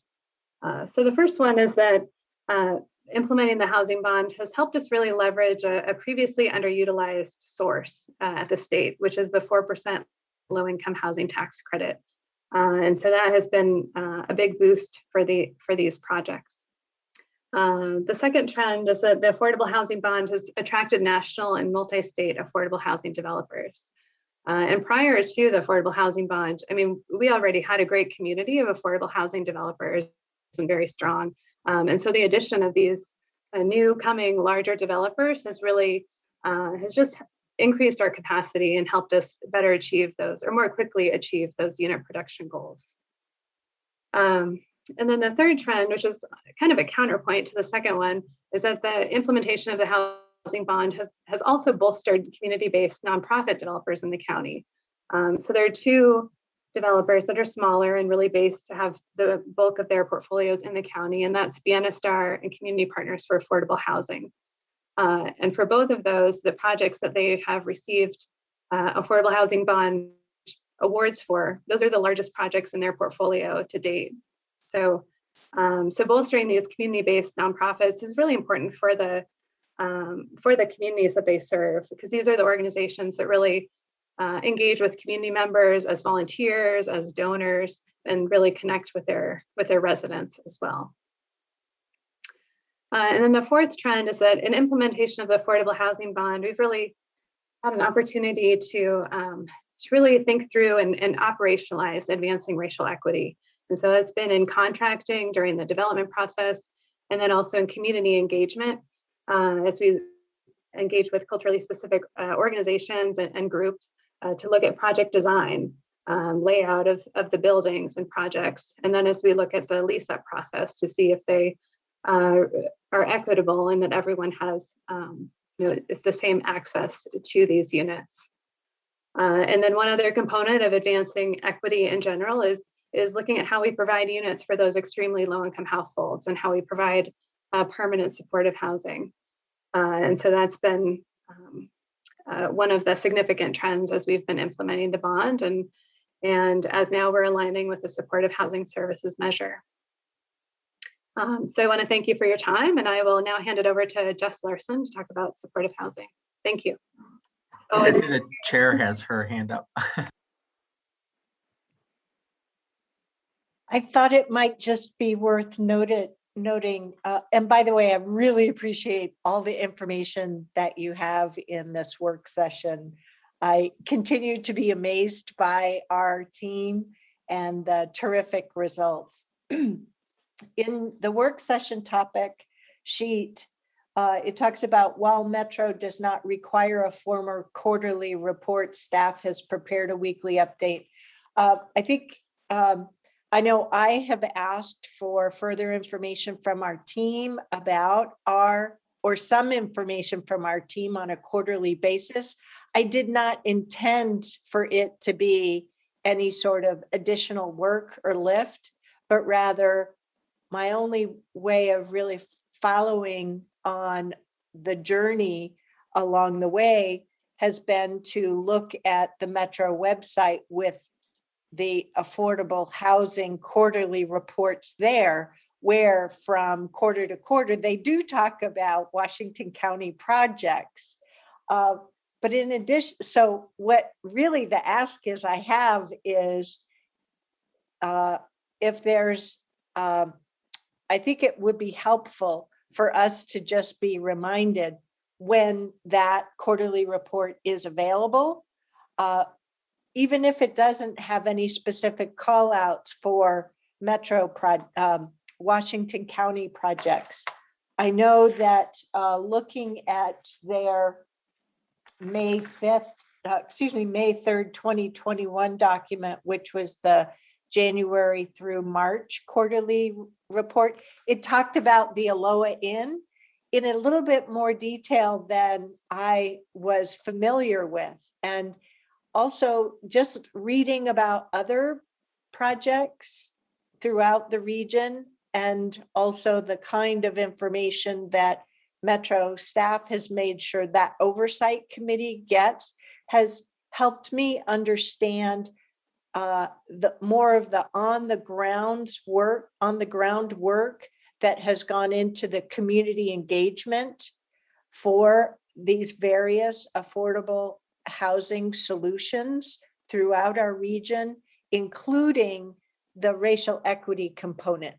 So, and the reason that I'm pausing us here to mention this is because we do have some interactions in our community that get a little bit contentious, not in my backyard or lack of familiarity. And so having access to that information has helped me navigate some of those conversations. And so that's why I just wanted to ask for a little bit of help from our staff to just on that once a quarter basis. Just remind me to go look over there. It's a little bit cumbersome to find sometimes, but or if you could include a link just to the Metro Affordable Housing Oversight Committee main page, that would just be helpful. I really appreciate your listening to me and helping me do a better job as a board member. Thank you. And keep up the awesome work. Yay! We can do that. We'll make sure you get that. Yes. All right. Thank you, Shannon. Thank you, Chair. Good afternoon, Chair and Commissioners. My name is Jess Larson. I'm the Supportive Housing Services Program Program Manager with Part 2 of your quarterly update on these two really game-changing regional investments that we're getting to implement here in Washington County. So I am going to start with a brief story. This is Dora. She has been staying at our Bridge Shelter program in Washington County ever since her most recent episode of homelessness. And Dora has experienced homelessness intermittently for the last 5 years due to a variety of challenges, family challenges, housing costs, healthcare challenges. And most recently, when her mother passed away, she lost an important part of her safety net and found and lost her housing and ended up homeless. And thankfully, through the support of our system of care that we are building out, was able to land at the Bridge Shelter, where she got connected to a case manager. And that case manager has begun working with her on a housing plan, including a permanent rent assistance subsidy, which will make her limited disability income reach the cost of monthly rent, if you will. and is set to move into her home this month. And so I wanted to start this story off, start us off with Dora's story, because those components, those three pieces of shelter, case manager, and rent assistance equaling home is the story of what supportive housing services program is designed to do for people who struggle with disabling conditions and experience repeated homelessness in our community. And so Dora's story is one of what we hope to be 499 more households placed into permanent supportive housing through this first year of programmatic implementation. And I thought it was also a helpful depiction of how we are intentionally building out our system of care to bring these components to bear in our community, adequately scaled to meet the need, and strategically working together to help connect people from one point in the system to the next, until they find that housing stability, because both that rent assistance and that case manager will continue to support Dora in her new home, as the supportive housing services program is designed to do. Okay, so with that introduction, let me jump into the presentation. Next slide, please. So hopefully you've had a chance to see our quarterly report. It's been prepared representing the last 3 months of work well underway in implementation of the SHS program, our first quarterly report. These are the 6 chapters, if you will, of that report, and I will go through just a high-level overview of each of those elements in the quarterly report. You'll need to kind of take the time to get into the report to get the full detail. We don't have enough time with you today. And also, before I launch into sort of that high-level overview of our programmatic implementation so far, I wanted to pause and thank and acknowledge the supportive housing services team. Really, I am here just representing the enormous amount of work that they have been leading in building out this system of care with this new supportive housing services program. So just a quick shout out to my colleagues on the team: Heather Scriver, Alex Devon, Pernice Strub, Janine Smith, Ty Schwefferman, Ali Alexander Sheridan, Stacy Williams, Zoe Johnson, and Austin Saldana. It takes a big, strong team to do this new work, and I'm so grateful for these colleagues who joined us in Washington County to help build and launch this program. So hopefully you'll get to meet them soon in a future presentation, but for today's sake of expediency, I will carry on and represent their work here for you today. Next slide, please. So you've heard lots about our bridge shelter programs. That is one of the foundational building blocks in our SHS program that we've begun. We now have 3 bridge shelter programs operating in Washington County at the Hillsborough, the former Econo Lodge site, and the Aloha Inn, which Shannon was just mentioning, will become our first all 100% PSH program, permanent supportive housing, in the near future. And Forest Grove Inn has been purchased by Centro Cultural and now has been named the Casa de Amparo and is operating also as a bridge shelter program. And what bridge shelter means is it's a housing focused shelter program. It connects people to case managers, those rent assistance tools, whatever it takes to help them achieve that permanent housing placement and the stability they need to hopefully never experience homelessness again. So there's a lot of support that goes into these programs so that it is the end of homelessness and the beginning of housing stability for everyone who moves through these programs. And to date, we have 102 of these new shelter rooms in operation, which achieves our year 1 expanded shelter capacity goal for the supportive housing services program. Next slide, please. Another major foundational component of building out the system of care has been our housing case management program. I might take a minute to describe how this all works. So far, there are 17 organizations who've entered into contract with the Supportive Housing Services Program to implement a new housing case management program. Each of them are hiring between 2 and 3 case managers and getting them trained up and ready to go to be the boots on the ground to work with people from any point in homelessness to housing navigation to securing that apartment and then ongoing housing retention. that all in wraparound support of a case manager. They each work with 20 to 30 households. Again, they do whatever it takes to achieve and sustain housing stability. And with this investment of the 17 organizations and the 2 to 3 case managers and the 20 to 30 participants per case manager, we have launched a capacity for 800 households to be served with permanent supportive housing through case management. And our goal is, as you may recall, 500 placements in year 1. So this is a foundational program that will help us to achieve that goal. And working right alongside of the housing case management program is another very important first kind of building block of our SHS system of care, which is the Regional Long-Term Rent Assistance Program.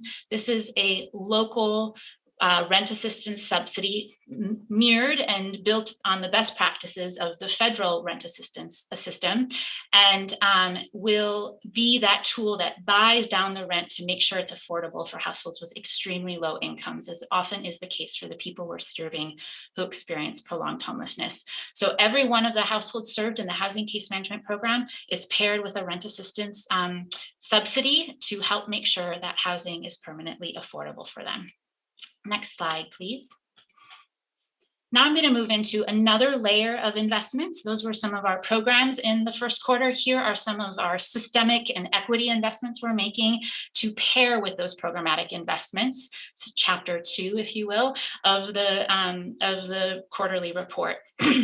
And again, just at a very high level, as we committed in our local implementation, we are moving in our local implementation plan, we are moving forward with investments in culturally specific organizations to build up their capacity to deliver more culturally specific services to our community. So for all of the culturally specific organizations that have so far signed on to contract with us, we've committed an additional $50,000 per year for 3 years as capacity building to support their administrative or organizational needs so that they can both deliver this program and grow to deliver more services in our community. We've also built a training program for all of those new boots on the ground that are getting hired up by all the case manager partners and the shelter partners. All of these new housing staff members need to get sturdy training under their feet to go out and do this work, including behavioral health, kind of 101 trainings, culturally and trauma-informed care, housing navigation 101. There's a long list of training programs, and it will be available on an online portal. So whenever a new housing case manager gets hired, they can go and get themselves set up with the training program that they need. And these programs, or the training program, will be offered on a quarterly basis to keep our new fleet of housing case managers and shelter providers fully trained in the work that they're doing. We've also really been thoughtful about how to procure these services. So we've conducted an RFPQ, which you may recall from earlier this spring. That's a request for programmatic qualifications, which qualified 38 organizations, many of whom are already contracting with us to provide some of these new programs and services. And that process was heralded as a very inclusive and accessible process to many of the service providers, such that that Clackamas and Multnomah counties have asked us to convene the next process as a tri-county coordinated event. So we're very honored by that high praise and looking forward to continuing the use of this infrastructure, if you will, so that we can make contracting with governments more accessible and widely available to these important service provider organizations in our community. Last but not least in this chapter is a mention of our Community Connect modernization. That, if you may recall, is our required coordinated entry system required by HUD for all homeless services continuum of cares. And it is the tool that sort of tracks everyone's referral into the system and referral to other services. And as you know well, our system has had very little resources to meet the need in our community. And our Community Connect structure had been designed to manage a system of scarcity. And anticipating this robust investment, we needed to redesign it to help people connect efficiently and effectively to the housing programs and case managers who are going to help them. So we've trained scores more assessors, and we've reduced the assessment from about an hour plus long phone call to a 20-minute conversation that quickly connects people to the next step in the work. And this has also been heralded as great success by our service providers, who are very happy to be using this tool now in our community when they're working with people in need. So those are some of the systems and equity investments so far underway in our first quarter. Next slide. This slide demonstrates the outcomes reporting that we will need to do for the regional report every quarter and every year, and how we will generally at a high level track our investments and our impact, the efficacy of our supportive housing services program. So I will walk you through each of these metrics one by one, and I'll ask the clerk Moss to help forward the slide. The slide has several steps in it. So program and inflow and outflow. Here is an example of how that metric is measured. In the last quarter, 843 households were assessed through Community Connect, 278 were assisted. However, 393 exited without help, and 172 continue to wait. This is a demonstration of our system of scarcity that we have here in Washington County before SHS investments. And in many ways, the outcomes from this quarter represent that kind of baseline from which we are building upon with these new investments. So this is what we hope to be correcting in future quarters, that the number of those assisted significantly increases and the numbers of those waiting or unhelped significantly decreases. The next metric is system capacity. One way in which we measure that is through the number of supportive housing placements we have in our system. And right now we have 394 supportive housing placements, but our data tells us that 885 households need this kind of supportive housing service now in our community. And that's why our goal, it's part of the reason why our goal is 500 in the first year. We want to significantly scale up and meet that need. So again, we hope you see progress in this metric report in our future quarterly reporting. Next slide is the actual number, next metric, the actual number of housing placements made in the last year. There are many kinds of housing placements, but I just wanted to highlight this one for you here in the presentation, which is the number of permanent supportive housing placements made over the last 3 months. That was only 6 households, in fact, and that has everything to do with the limited number of permanent supportive housing placements that we have the capacity for in our system. So again, a metric we hope to see significantly increase with more stories like Dora's over the next 3 months and in future quarter reporting too. Next, length of homelessness helps us understand how long people are waiting for service in our community. And what we can see right now in the data is that for every person who gets helped into housing, they generally experience homelessness for about a year, whereas people who are still waiting for housing have generally been homeless for closer to 2 years. So that demonstrates, again, the need for our focus on prolonged homelessness, people who are stuck in long-term homelessness, and why we need to design our programs to serve especially these households. And then finally, a brighter note in our system baseline metrics is returns to homelessness. And this metric, I believe, demonstrates, if you can forward it, please, Clerk Moss, this one demonstrates that when we house people, it works. Housing sticks. That in fact, 95% of our participants don't return to our system of homeless services. Only 5% return. And that is a very, very successful retention rate that we will look to sustaining with increased capacity in the system. Okay, that's a lot of data, but hopefully that will start to kind of help formulate how we measure the impact of our work. Next slide, please. So each quarterly report must also include a financial report.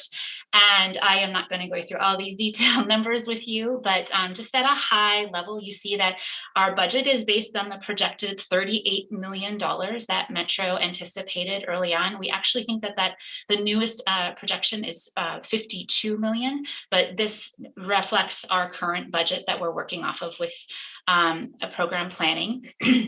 So far, we've received 1 million of those dollars, those new tax dollars. That's pretty much exactly as expected because of the way a new tax is collected and a new tax of these sorts, the business tax and the income tax. So we expect the vast majority of the projected revenue to be received in the last quarter of this fiscal year. And that is why the intra-fund loan that you approved this spring has made all the difference so that we can build and launch this program according to the capacity that we know it needs to scale to be. And so you can see the various programmatic investments, the different buckets of our services and how those have been budgeted and allocated so far and how much money is actually out the door so far. And then at the bottom table, just quickly referencing that we are being very fiscally responsible with our reserving to anticipate economic downturns or any programmatic emergencies and setting aside those reserves as needed for the long-term investment of this program. Next slide, please. And I just wanted to take a moment to give you a sense of scale because this program, again, represents significant growth over the next 3 to 5 years in our homeless and housing services funding. The baseline pie chart represents sort of annually how much we've received from the federal government, the state funding sources, and our general fund and our safety levy in the gray pie. And then you can see the second pie chart demonstrating the expansion of COVID. And you all are familiar with how challenging it has been to get $8 million out the door of expanded federal resources because we've had a limited system for implementing this work. And that is why it's so important that we're building a very strong foundation to anticipate significantly more growth in coming years with the SHS program. So this is just a quick sense of scale of what we're anticipating in growth with this new funding source. Next slide.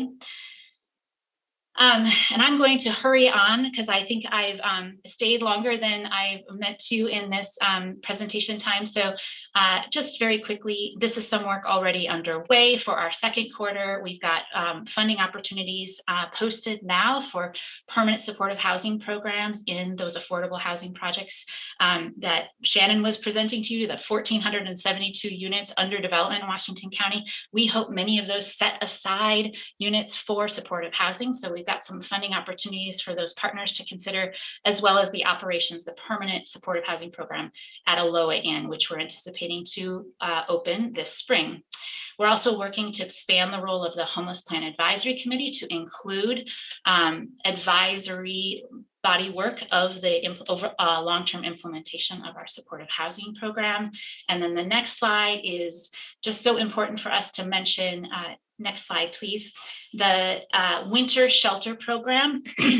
We are launching on Monday. We open winter shelter seasonally every winter from November 15th to March 15th. And this year that body of work has come under the supportive housing team. So they have been working very quickly to launch 187 shelter beds focused on life-saving shelter programs because of the because of winter weather conditions, but also using all of those new foundations of the housing case management program to help connect people to housing when they're staying in these shelter programs. So you'll hear more about that in coming weeks, but just a note that is an important system expansion happening starting Monday. Next slide.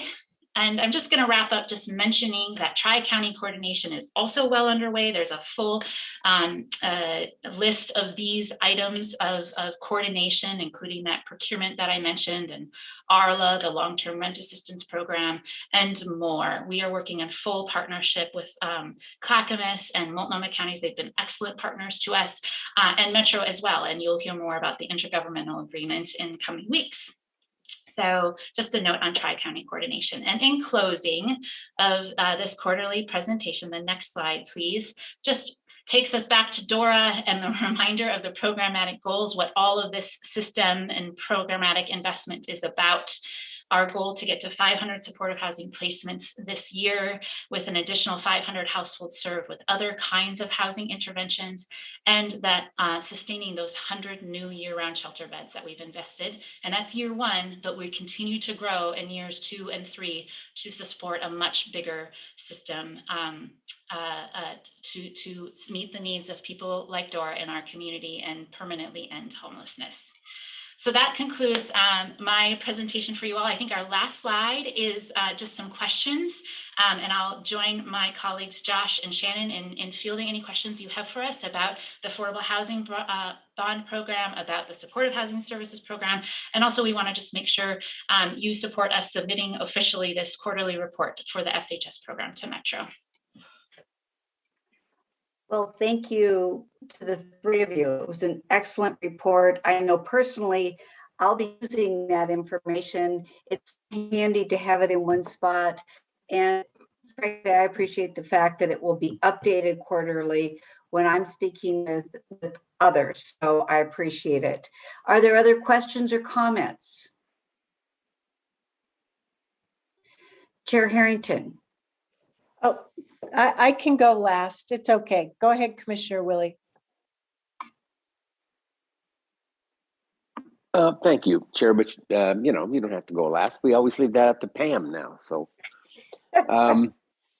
so going back to that, this is a phenomenal report, and I really appreciate it. It was good information. It's encouraging.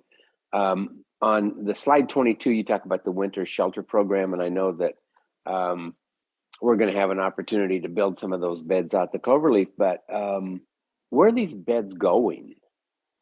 So where is the shelters? Where is the winter shelter program going to reside?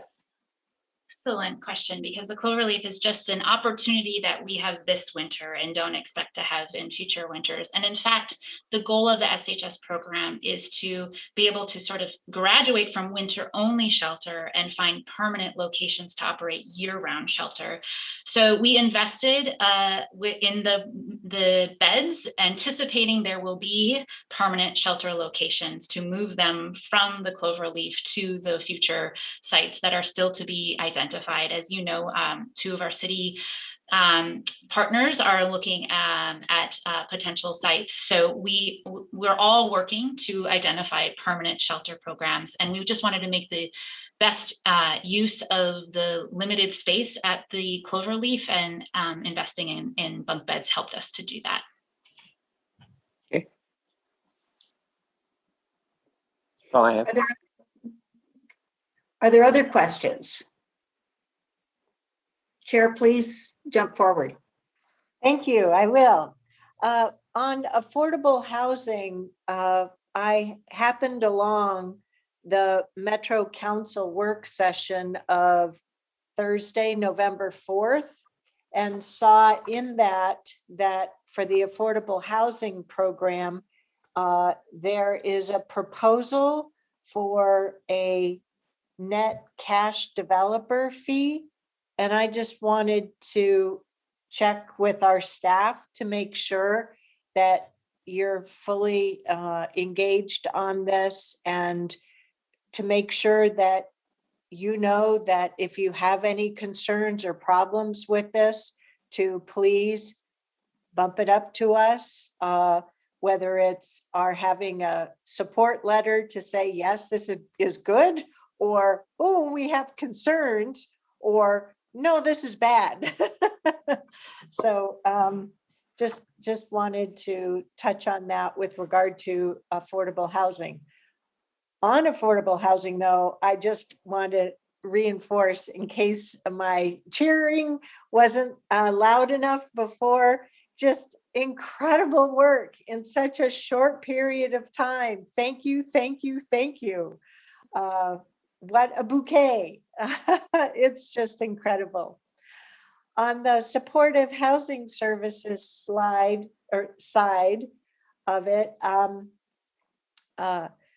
really a great quarterly report. You know, having been having a little seat time on the airport or on the airplane gave me a little bit of time to catch up with some of my reading. So I made sure to get to all the documents in our packet for today. Really fantastic information, a job well done. Since I am on vacation and not able or shouldn't be on email too much, I just wanted to point out in that document on page 2 in the introduction, there's a blue paragraph as the first paragraph, then 2 more black text paragraphs. And in the second sentence, which starts on the 3rd line, the experience of homelessness and housing stability also disproportionately impacts. I think you meant housing instability. That's all. And that's the only, I mean, I have stars on all kinds of paragraphs, you know, just appreciating all the partners that you talk about. You know, if you could see how many important messages I underlined for things that I was internalizing and the number of partners, I wish my encyclopedic skills of memory were tuned up better than they are at this stage of the game. But boy, this document has it all. So really, I appreciate all that you've put into these various documents. Thank you, team, and into today's presentation. I couldn't be more proud of all of the efforts you've made to follow through in implementing these voter-approved programs and putting the assets that the community has entrusted us with into action to meet these very important community needs. Thank you. Your level of commitment to our communities and your public service excellence is just exemplary. Thank you so much. This doing things well takes incredible work. So thank you for following up on all of that. I'm just grateful beyond words. Thank you, Chair. That's it for me, Vice Chair Treese. Thank you, Chair. I have one other question. And I think you've mentioned it, and I'm sorry I missed it. Is there a link, a separate link just for this quarterly report that I'd like to be able to send it to some people who are some entities that are asking me for updates. So I'd like, or is it posted on our website? You know, I know I can probably go to Metro, like Catherine mentioned, but I'd like it to be under our, and it looks like my internet connection is unstable. I apologize. Commissioner Treese, I can answer that question. Philip Ransford, our communications manager, will be taking an excerpt of this today's work session. We will send that link to you all. In addition, this information will be shared with our cities and special district managers as well. Great, thank you. And Commissioner Fine, oh, excuse me, Tanya, were you finished?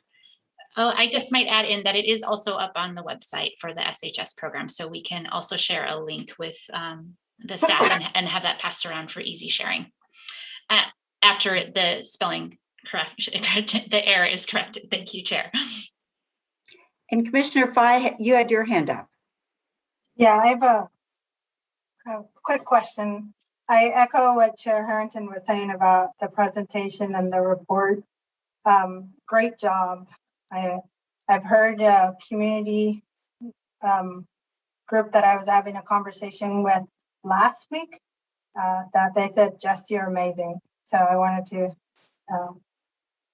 send that message to you that people are really appreciating what we're saying and how we're talking about the work we're doing to address this issue. And your compassion, Josh, it's very heard, and I'm very impressed with our staff.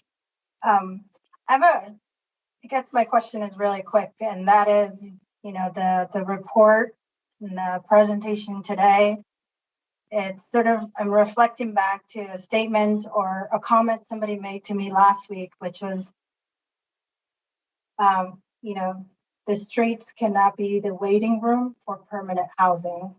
And our report and our presentation, beside the winter shelter program that was mentioned, sort of geared to permanent solutions. And I'm wondering, what temporary solutions are you all entertaining or focusing on? Because I do agree, and I think all of us agree here, that the streets cannot be the waiting room for permanent solutions until these 600 are up and going. Well, I can take a first answer on that, and Jess, it'd be great to hear from you. So I think this first several months have really just been intensive infrastructure building, right? Ensuring that we have the staffing internally, building out the capacity to have case management, getting some of these shelters up and running to start the programs, and then building out the capacity of the supportive housing and rental assistance. So I would say at a big vision, we want to be able to meet folks where they're at. And there's just a lot of different opportunities and chances that we could take to do that. So permanent housing is always a goal. We want to get people into permanent housing solutions, as that's evidence-based best practice. But we also understand there's other opportunities out there. People might not be quite ready for that. So I think our team is really looking at all the different programs, different options, and really trying to think through what can we do to meet the assortment of need in our community. But I would really say the last several months have really just been infrastructure building to try getting some of the fundamentals in place. Jess, I don't know if there's anything about it. I think you said that perfectly. In years past, our winter shelter was where everybody went to wait out the winter months before going back to the streets. And in this year, what we hope you see and our data shows is that people who go to our winter shelters help get moved into housing, and then new people can come into the winter shelter. So we have this throughway to stable housing, and that helps make our temporary shelter programs and any safety off the street programs that we are yet to launch be more effective, because they lead to solutions. They don't perpetuate homelessness. So we need it. This is the first quarter, starting with the foundations, as Josh explained, and more programmatic development to fill in the system of care coming soon. Thank you. Chair Harrington, your hand is up. Thank you, Vice Chair Treese. I have two things. And the first is I'd like to pick back up on the situation that Commissioner Fye is noting. I support everything that staff has provided in addressing that concern, meeting folks where they're at, helping, growing the capacity so that it leads to solutions versus perpetuating homelessness. But I do wonder, we do have some folks in our community who are just fed up. And while if I provide a gross generalization of our the system we're ramping up and working on now as a compassionate response, given that we're meeting people where they're at and helping them get to stable permanency, I do wonder if we're setting ourselves up for a specific case. And bear with me here. There have been articles over the last couple of years that our community members have had the opportunity to see for places like in Salt Lake City, where the mayor put together programs such that for every person that they found living on the streets, they had an apartment for. So that essentially left the reader with the sense that homelessness evaporated in that community. And this relates to how, with that Boise case, as a public agency, we can't force people into housing unless we have enough housing to meet the whole demand. So my question is this: with the increasing availability of affordable housing and the level of financial support from the Supportive Housing Services Program, do you see a situation where we're going to be able to provide solutions for the entirety of the houselessness community that we're encountering in Washington County?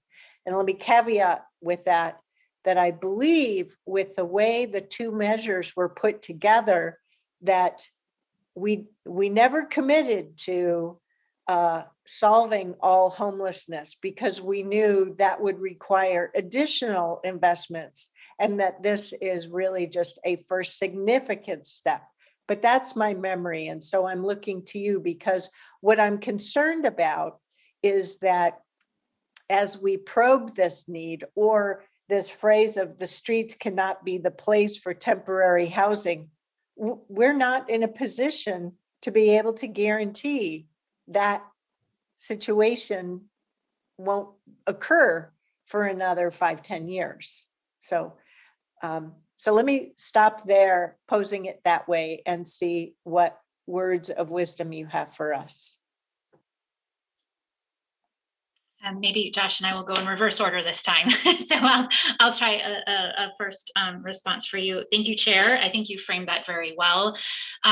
The measure investment, the level of investment in Washington County is scaled such that we have a lot of confidence and expectation that we will be able to meet the need in Washington County. But we also need to be aware that there are forces that impact the rates of homelessness and how homelessness presents in our community that are beyond the controls and the resources of the Department of Housing Services in Washington County. The major consideration for us in year one is that we are making at least 500 rent assistance subsidies available to our community. That will have a significant impact if we're able to find 500 apartments to rent. And that is, I think we need more time to understand what it's like when our community goes out there with these new rent assistance tools to help rent apartments, and what kind of housing capacity our community has to work with this new resource. So can we check back also in a quarter and see how that rate is going of housing placement?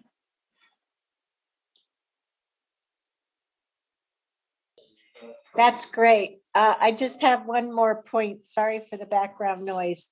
And that is, I have been following the briefing material on your progress with working towards the Supportive Housing Services IGA. And I just want to offer that as my time away is a little complicated over the next couple of weeks, Ms. Angie knows how to reach me. And I do welcome her setting up, if the team wants or needs to have a special briefing time or time with me to go over that, I am totally open to that. But I will leave that up to Ms. Angie, okay? Thank you.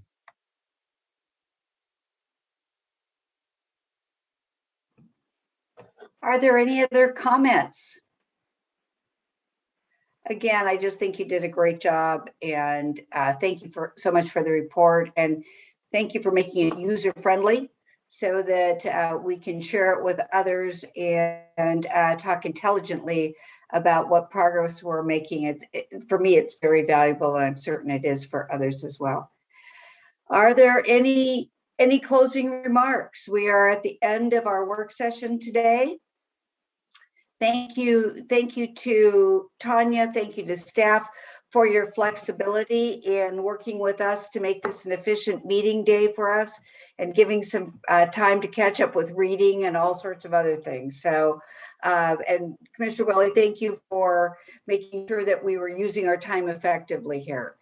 So if there's nothing more, I'm ready to close the meeting. Everybody else okay? Job well done, Vice Chair Trees. Thank you. Thank you. Have a great, and we will not be together until after Thanksgiving. So happy holidays to you.